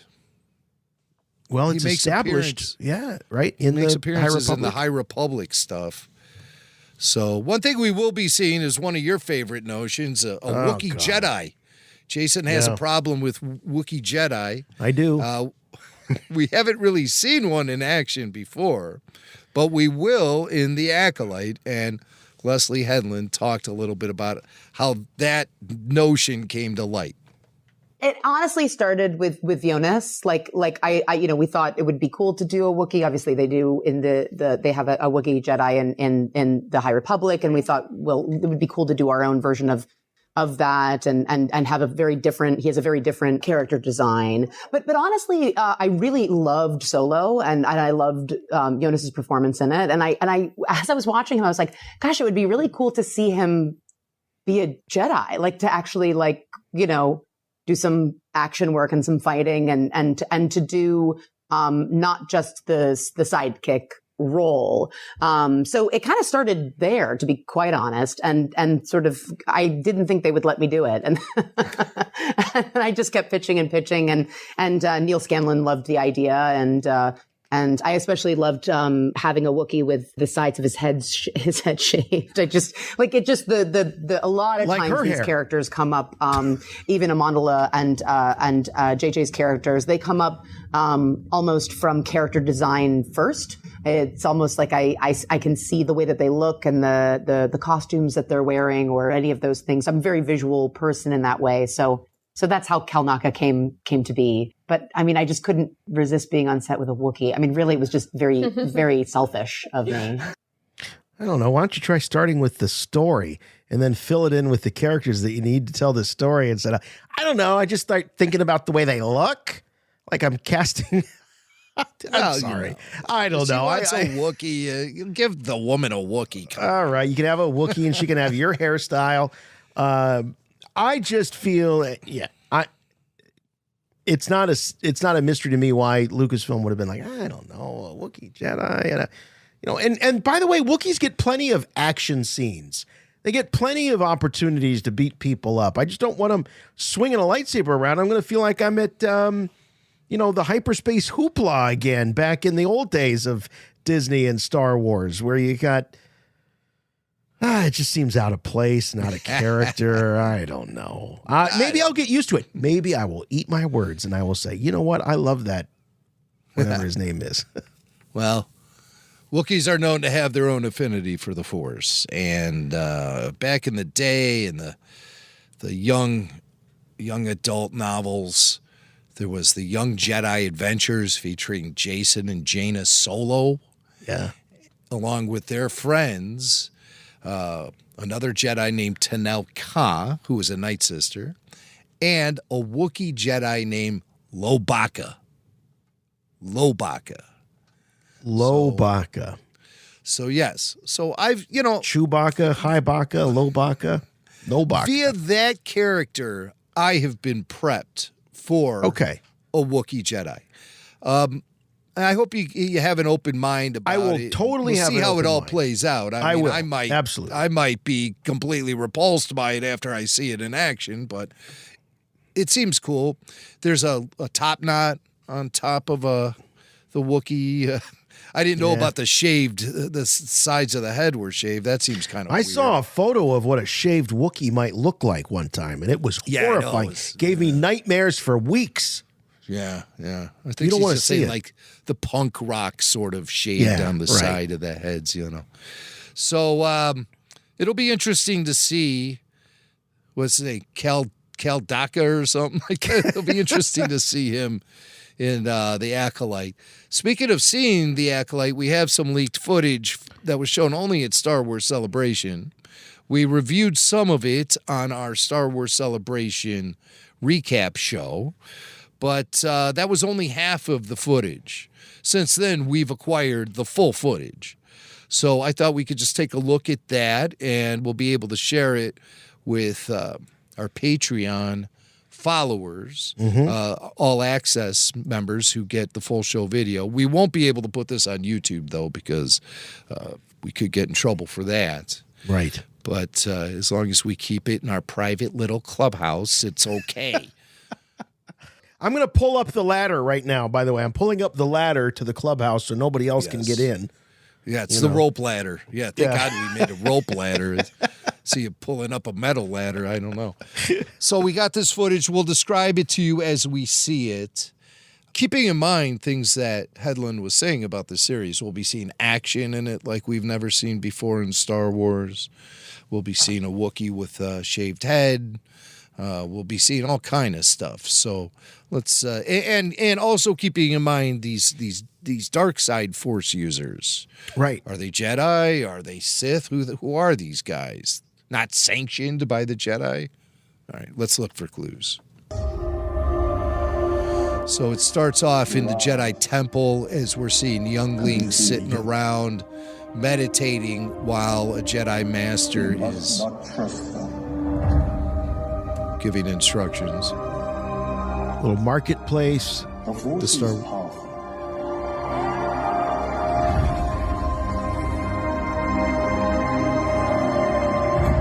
It is power. We must respect. Now, is that teacher the JJ that they're talking about? The actor, he doesn't even speak English. He's learning his lines phonetically. Right.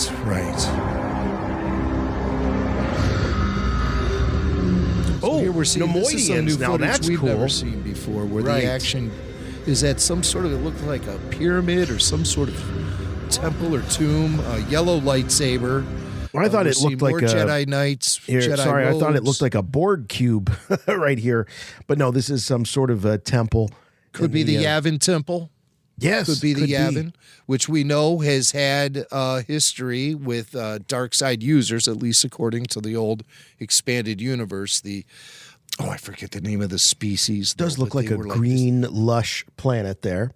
Dark side species that used to they're the ones who actually built this temple, I guess, to worship the dark side or whatever. It wasn't the Bomar monks. Bomar monk? It wasn't Bomar monks that inhabited the temple? No. They were, I can't remember the name of their species, but they were like worshipers of the dark side. And so ironically, the Yavin Temple then became the home of the rebellion for the attack on the Death Star. So it was actually used for good to defeat the dark side at the end of the day. But it has a history of being a dark side temple. Oh, okay. That's expanded universe stuff. Yeah. Which I would imagine is that codified in current Disney canon, or is that Legends material? That's Legends material for now. But I've heard Hedlund say that she references expanded universe stuff. So we'll see how that goes. See what else we missed here as it switched over.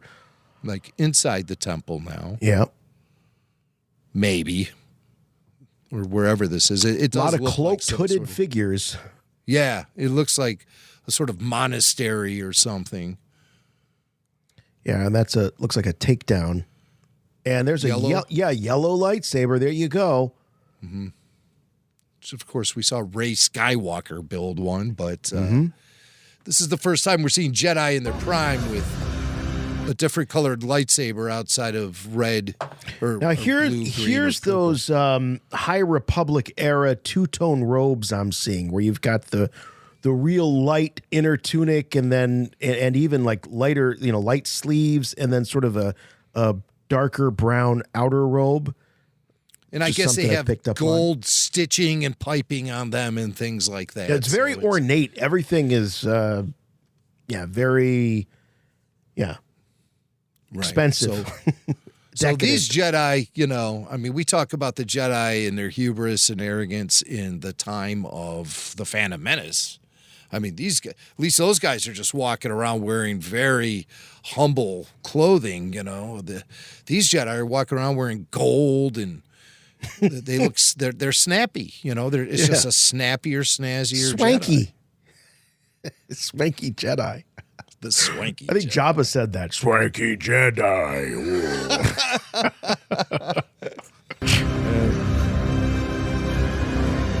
This isn't about good or bad. All right, so she pulls a blade on him. It appears he holds up his hand to use the Force to stop her in her tracks and stuff. We're just getting real fast glimpses of characters milling about and stuff. It's really hard to even put it in any context. We hear some dialogue in the background saying this isn't good or bad. So I think there's going to be a theme throughout this series about defining good, bad in terms of Force use and all of that. That may be part of it. This is about power. It's about power, she says. Right. And that's something the Jedi really need to discipline themselves against. They can't have like a thirst for power or anything, because then that's the path to the dark side. Right. So maybe a lot of the things we hear Yoda tell Luke on Dagobah, maybe we get to see the origin of all of that line of thinking for the lessons learned. Right. Yeah. It's about power. Snowy planet. Oh, she looked kind of, I know it's not her, but she looked kind of familiar. Where was she? That?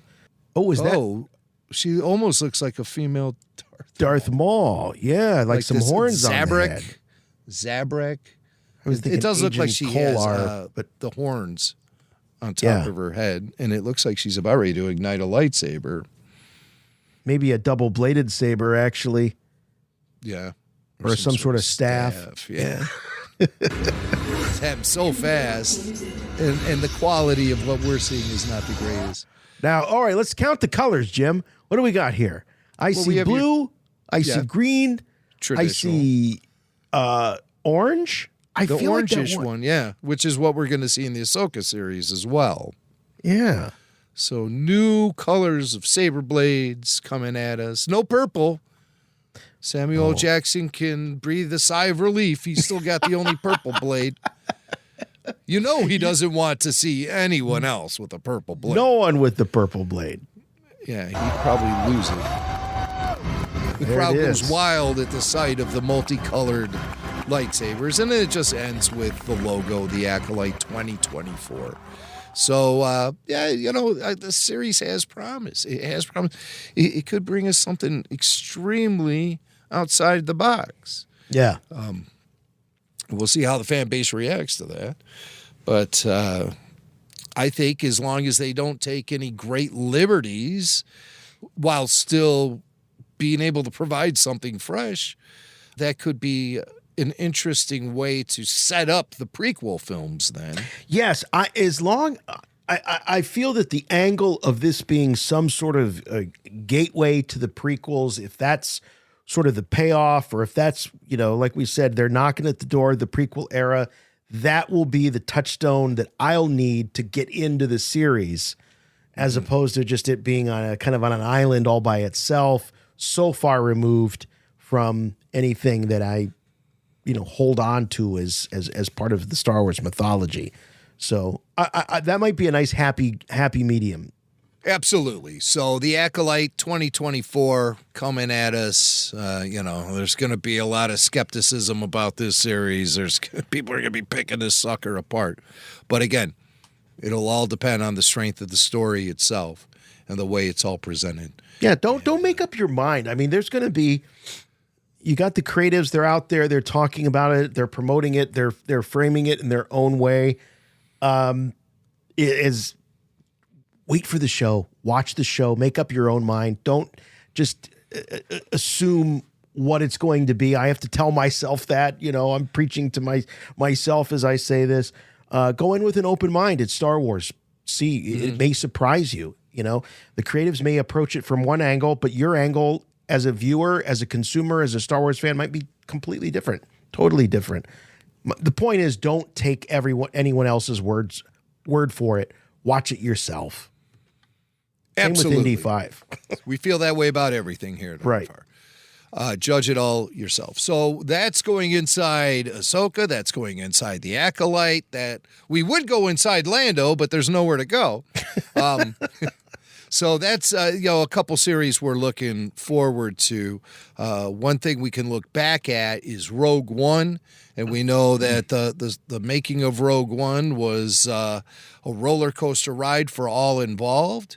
And Riz Ahmed, who played Buddy Rook, he was out there prior to the strike going down. He was out there giving interviews for a new Netflix animated show that he was providing a voice for. What show would that have been, Jason? Good question. I didn't even ask it, but I will ask it. What show would that be? It was Nimona. Nimona? Nimona. Heard of Nimona? Okay. It's a Netflix animated film that's coming soon, or it might be out now. I'm not sure. I think it's awesome that it's how many years past Rogue One, and this guy is out promoting whatever it is he is, Nimona, this show, and whoever's interviewing him asks about Star Wars. I love that Star Wars still follows a guy like Riz Ahmed even. It just shows how important it is. You've done a Star War. We want to know about it. And also there was just so much confusion and mystery about Rogue One and the way it all formulated as a story and a film. And we know that the reshoots were extensive. And so all that mystery about it has people wondering sometimes. So you get access to a guy like Riz Ahmed who is there, and you want to ask him about the Rogue One reshoots. And he reveals in this chat he has with Yahoo Entertainment that the Rogue One changes were more than just the ending of the film, which we kind of always thought the latter third of the film was the one that was massively reconstructed. But Riz reveals that it was more than just the ending that was changed.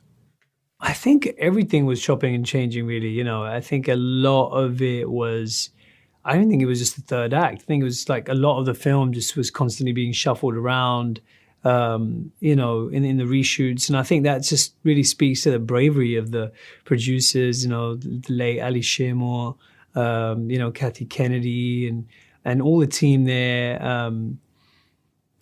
Gareth, everyone who just, Tony Gilroy, everyone who just kind of came together and said, how can we make this the best version of what it is? And sometimes, you don't get it first time around. You got to kind of keep tweaking it. So I thought that was, takes guts to do that. And I think that I'm really glad they did, because I think we get a lot of great feedback about Rogue One. Yeah.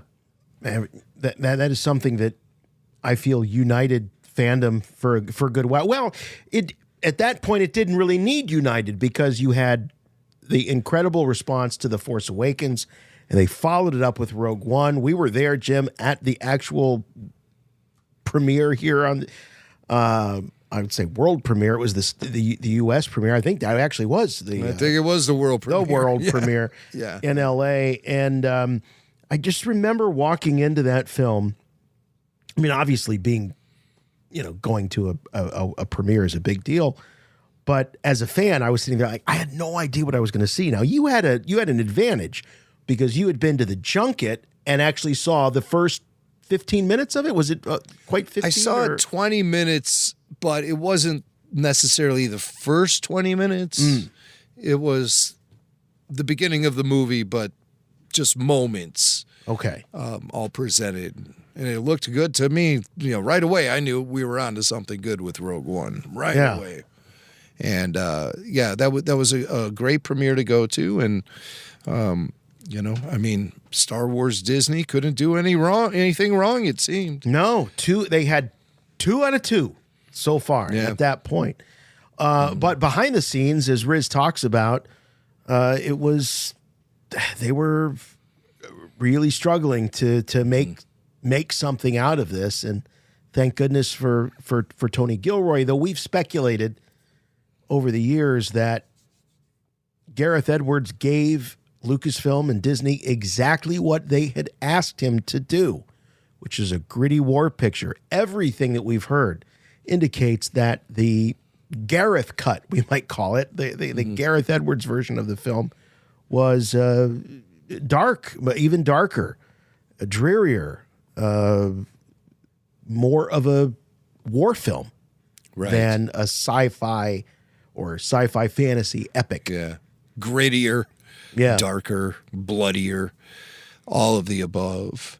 More and depressing. Gareth was just so locked into it, and then when all of a sudden they wanted to make a left turn and change the whole project, I mean, Gareth, I think he was just at a point where, from his perspective, he was just so deep in the concept that they were rolling with at that time that it was almost impossible for him to switch directions. So they had to bring in a fresh perspective, and they brought in Tony Gilroy, and he saved the day. So he really was able to take all the parts and make something out of it and put his spin on it via the reshoots. And that was it's just good to hear, Riz give a shout out to Gareth Edwards, quite honestly.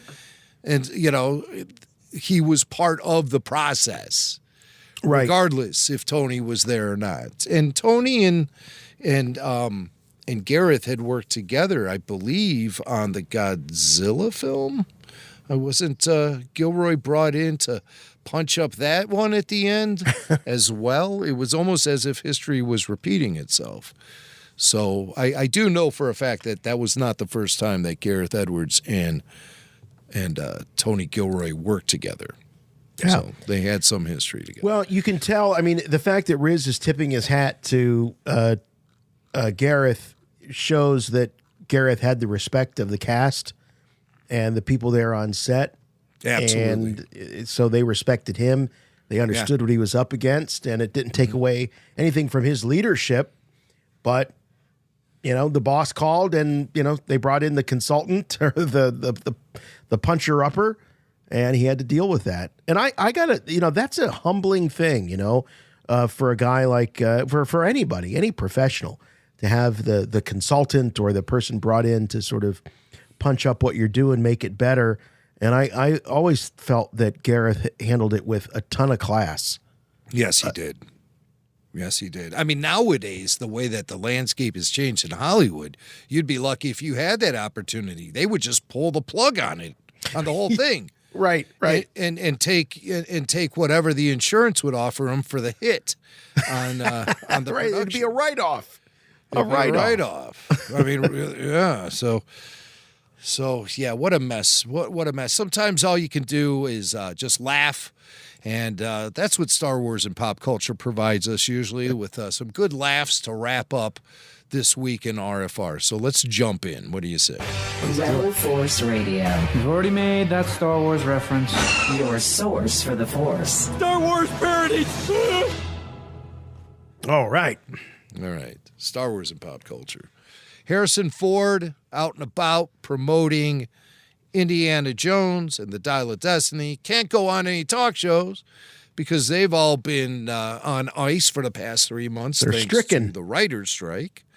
Yeah. And obviously Harrison was out promoting Indiana Jones before the actors' strike, which would have prevented him from talking about it at all. But where do you go when there's no TV talk shows or entertainment shows happening? You go to the podcasts. Harrison didn't call us because we don't have the type of podcast audience that Conan O'Brien has. And his podcast, Conan O'Brien Needs a Friend, welcomed Harrison Ford to sit down and chat about Indiana Jones. And toward the end of the conversation, Harrison took a look at Conan's notepad, his prep work for the interview, and he saw something on there that just opened up the doors for a whole bunch of, classic Harrison Ford interview shaming. Harrison doesn't like to be interviewed in the first place. Right. But he gets in there with Conan, and he knows who Conan is, and he knows Conan's a performer himself and everything, so they can have some fun with it. And Harrison Ford has a lot of fun when he notices what Conan wrote down as prep on his notepad. Of course. My father was Irish. Right, okay. No German. No German. No. Okay, I refer you to this piece of paper right here that says born and raised in Chicago to an Irish/German father. Well, if that's the quality of your research. And I imagine it is because right there it says Harrison Ford, and then you had to write down Han Solo. Yeah, I did. You can't fucking remember that? No, I can't. I can't remember Han Solo. Are you serious? Yeah, I wrote down because I heard that you were in some of the Star Wars films. And this was news to me because I've seen those films and I don't exactly think you pop. Well, I didn't recognize, I'm sorry. Whoa. But I mean, I remember Chewbacca. I remember the bad guy with the black helmet. Uh-huh. And then there's some people. How come you're not still on television? Boom. Harrison gets the mic drop. The last word. The final put down. But yeah, Conan starts sharing barbs with Harrison Ford too. When I think of Harrison Ford, Jim, I forget that he's from Chicago. Yeah. That he had that's where he came from. And what did he say? So was it an Irish mother or a German father, or what did he Yes. it end up being? Irish mother and a German father. And according to the Adam Sandler song, he's also part Jewish. I don't know, if that's really if you can really bank on that, if that's research, the Adam Sandler Hanukkah song, but I don't know the genealogy, but yeah, Harrison grew up on the North Shore just like I did. So. No, is that right? Okay, so similar neighborhood. Yeah, very much so, and that's kind of cool to think about. That is very cool. Yeah, it's very cool. Yeah. Very cool. So Harrison Ford with Conan O'Brien, bringing the funny. That's awesome. Bringing the funny. All right, you heard us talk about Victor Wembanyama just a few weeks ago. He's a big Star Wars fan, according to an interview. Didn't his security punch out Britney Spears? He was making all kinds of headlines. I saw the video. What happened? And well, Victor was walking into a restaurant in Vegas. Okay. And Britney Spears was also there, and she ran up behind him and tapped him on the shoulder because she wanted to take a selfie with him. Okay. Apparently, Britney's a big basketball fan. Uh-huh. And so when she came up and tapped him on the back of the shoulder, the security guard walking with Victor slapped her hand away from Victor's back. And when he did that, her hand flew up and hit her right in the face. She smacked herself right in the face. Stop hitting yourself. Yeah. My brother used to do that to me. Stop hitting yourself. So the guy didn't actually hit her. Okay. but through his efforts to clear Victor from her touch, he clearly slapped didn't away her recognize hand her. hard enough that it smacked her right up in the face. Okay, but he didn't recognize that it was Brittany. He never turned Princess around. Victor Brittany. did Okay. not turn around. All right. And it all happened very fast, right before he walked into a door. So no charges were pressed. But, and poor Brittany. I mean, how many darts can you throw at this poor girl? Whatever. She's a bajillionaire. Who cares? She doesn't need me coming as a white knight to fight her battles. So, Victor Wembanyama, don't approach him from behind and tap him on the shoulder. The guy's like 7'5". He needs security. Whatever. That's a whole nother thing. Just to walk into a restaurant, he needs all this security around him. Yeah, come on, give me a break. But he was interviewed once again by a guy named Omar Jimenez, who I think does some reporting for CNN. And Omar asked Victor, who he knows is a Star Wars fan, right, to describe the next phase of his life as the title of a Star Wars movie. So he's the number one draft pick. He's this super talent that's coming into the NBA, and a lot of people are expecting a lot from him. He's a phenom. He could potentially change the game. People haven't talked this way about a guy entering the NBA since LeBron. Yeah. They really haven't. Victor could be the next LeBron. So he's got a lot riding for him. So what is this next phase of his life going to be if we were to use the title of a Star Wars film to describe it? If you were to describe this next phase of your life as the title of a Star Wars movie, what would that be? You can't say Wemby Strikes Back. No, The Force Awakens, Yeah. The Force Awakens. Why The Force Awakens? Because it's, from my point of view, it's the beginning of my new life, and I'm trying to be as special as I can be, and hopefully someday I'll make history. I like that. I'm with it. Do you think he listens to RFR? He's a big Star Wars fan. And we know the biggest Star Wars fans We put out listen the to shout Rebel out Force for Radio. him. But we haven't heard from him. So, hey, Victor, show at rebelforceradio.com. Why not? Come on, man. And also, Victor, with, that signing bonus, I'd like to point you in the direction of Rebel Force Radio on Patreon. Where you can you imagine if he hosted a Q&A with you? Yeah, Victor and Mac. That'd be amazing. What would it be? The history of Chicago sports and who knows? Who's he playing for? He's not playing for Chicago. Who's San he playing Antonio. for? San Antonio. Spurs. Oh, okay. All right. And so, Victor, I found it interesting, though, that he said The Force Awakens because in the interview we heard from him previously where he described himself as a Star Wars fan, he said he was not a fan of the sequel trilogy. So while it's just the title fits for him right now. That's right. He's at the beginning of something. He's on the precipice of a new life, and something's awakening in him. That's cool. Keep your eyes out. I always like rooting when I know whether it's NASCAR or baseball or football, whatever. If I know that they're a Star Wars fan, I root for him. So I'm going to be rooting for Victor Wembanyama. Oh, yeah. We become instant fans of He's one of Star us. Wars guys in pro sports. One of us. So there's a show, Jason, called The Mule. The Mule. I don't know anything about it. It's a movie. But, what do you mean a show? It's a movie. It's a movie. Yeah. Oh, this is Clint Eastwood? This is the Clint Eastwood movie. All right, I forgot. We've been sitting on these Star Wars and pop culture entries for like 2 months now. We have been. I forgot this is the Eastwood movie. All right. All these streaming series hit me. Yes, I know. Clint Eastwood. Yeah. All right. Talk about grizzled. This guy could give Harrison Ford a run for Harrison Ford wishes he was as grizzled as Clint Eastwood. Well, Harrison's career isn't over yet, so he still has something to shoot for.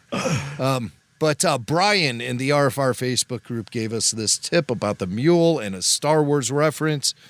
Clint Eastwood. It looks like a shorty. I don't remember what it was, so let's check her out. Jesus, it's like the Star Wars cantina in there. Okay. Oh, okay. I have no context in which to place that in or anything, but. Well, you know, Clint Eastwood writes and directs a lot of his movies. So the fact that a Star Wars reference got in to a Clint Eastwood film makes me feel like, hey, you know, Clint's cool with Star Wars. Yeah, well, or at least he's cool with the cantina. Yeah, you know, like maybe he'll slot in a hammerhead into his next film or something. Did George not think about the spaghetti westerns that starred Clint Eastwood? Well, of course, as the origins of Star Wars. So a Clint Eastwood, you know, Clint Eastwood showing up at a Star Wars or there being a Star Wars reference in a Clint Eastwood film is like Sean Connery showing up in Indiana Jones. I mean, Indiana Jones was based on James Bond in a lot of ways. So it kind of works. I like it. Very true. Very true. And maybe Clint will make a third movie, a third follow-up to Every Which Way But Loose. But instead of having an orangutan, he'll have Salacious Crumb as his sidekick. I thought you were going to go with the Baby Yoda. But all right, Salacious Crumb works too. He's a monkey lizard. Yeah, Baby Yoda works too. You know, there you go. Wait a minute. There was any which way but loose, and there was Every Which Way You Can. There were two monkey movies with Clint Eastwood. Yes. Right. Okay. All right. I liked the first one. I thought it was great. Mac thought the sequel, you know, it disappointed a little bit. You know, the chimp wasn't as funny. It's just another one of those carbon copy things, you know. Wasn't Irene Ryan in those? Was that Granny from the Beverly Hillbillies? Oh, maybe. Is she the old lady in those? Oh, it's been a long time. Boy, I tell you what. Okay. Irene Ryan from Beverly Hillbillies. Granny. We might have to revive the old RFR Patreon Rush Hour just so we can start talking about some of these things outside of Star Wars. We got to talk about the Clint Eastwood Every Which Way But Loose movies. Yeah, and Beverly Hillbillies for that matter. Hillbillies. Sit down and have some possum stew. All right. We have one more in pop culture. All right. This is from Andy. Andy from Oxford. And Andy was watching the UK sci-fi comedy series called We Are Not Alone, which I've never seen. Okay. I don't think I even have access to, but Andy does, and he sent me a video. He recorded it on his phone, so he apologizes for the crappy quality. Well, it couldn't be that bad because I cleared it for the show. So I let's applaud give it the effort. I mean, the fact that this guy goes, wait a minute, I got to rewind this, record this on my phone for Rebel Force Radio. Yes. That's awesome. That's great. So just to set up this comedy, it's set 6 weeks after aliens have invaded and completely conquered Earth. And then, so I guess they have there's a culture clash between humans and aliens. I would imagine. So they've invaded, but they don't quite fit in. Right. Is what's going on here, I think, with this show, We Are Not Alone. So here's the obvious Star Wars reference. How? Why? Because if we can get a complete technical readout of the ship, we may be able to find a weakness and exploit it. There may be a small thermal exhaust port that leads directly to the reactor core. A precise strike could start a chain reaction. Isn't that the plan from Star Wars? I don't think so. It sounds really similar to Japanese. Well, I haven't seen Star Wars, so it can't be. All I know is we got to show these blue bastards that they can't just waltz in here and make themselves at home.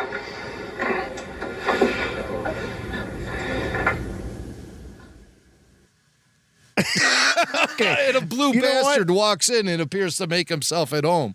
Okay, very interesting. I kind of want to see more of this show, to be honest with you. This looks pretty good. It seems interesting. I wonder if I can get it on my really BritBox subscription. Think about it.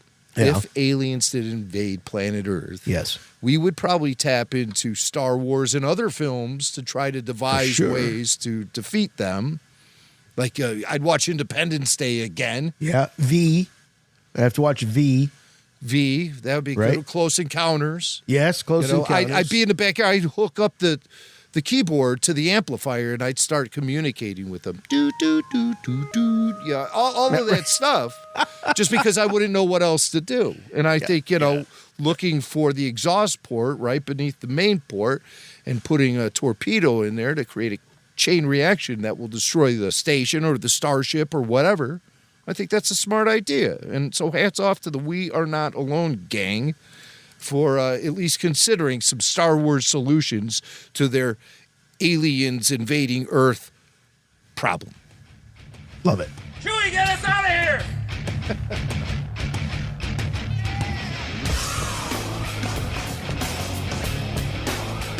All right, well, that's going to do it for this week on Rebel Force Radio. Oh, what a great time we had. Did you have fun? I had so much fun this week. I always have fun. But always. Great time. A lot of news. Catching up on Acolyte, catching up on AHSOKA, the LANDO series, Bob Iger, all of that. Great times. Also, don't forget, it's a great way to fill the void in between episodes of RFR is Rebel Force Radio over on Patreon. There's more content than you can possibly consume in the span of a week. You got the weekly full show video, so it's not enough just to listen to this on your commute.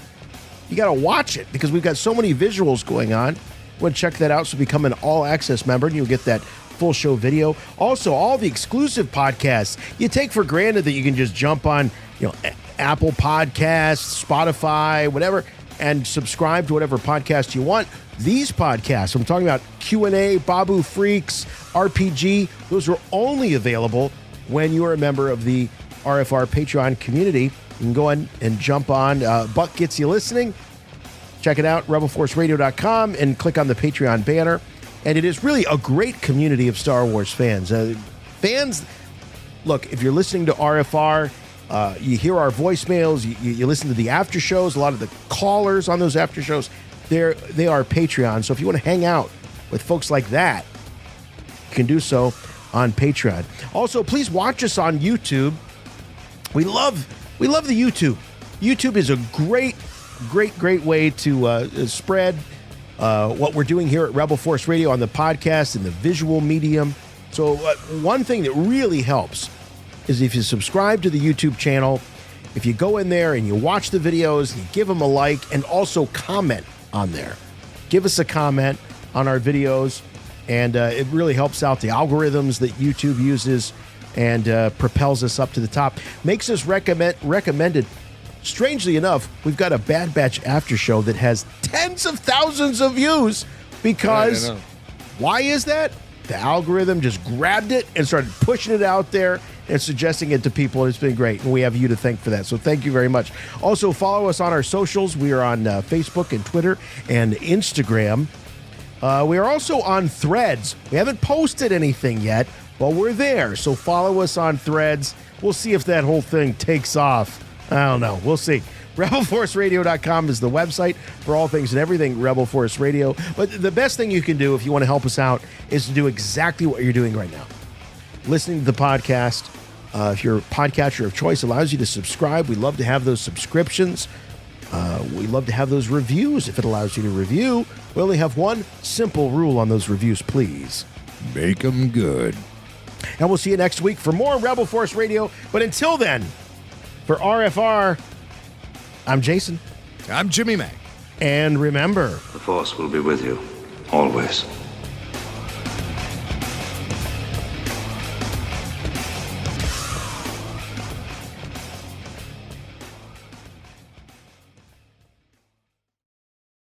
Oh, you're that? We'll figure it out.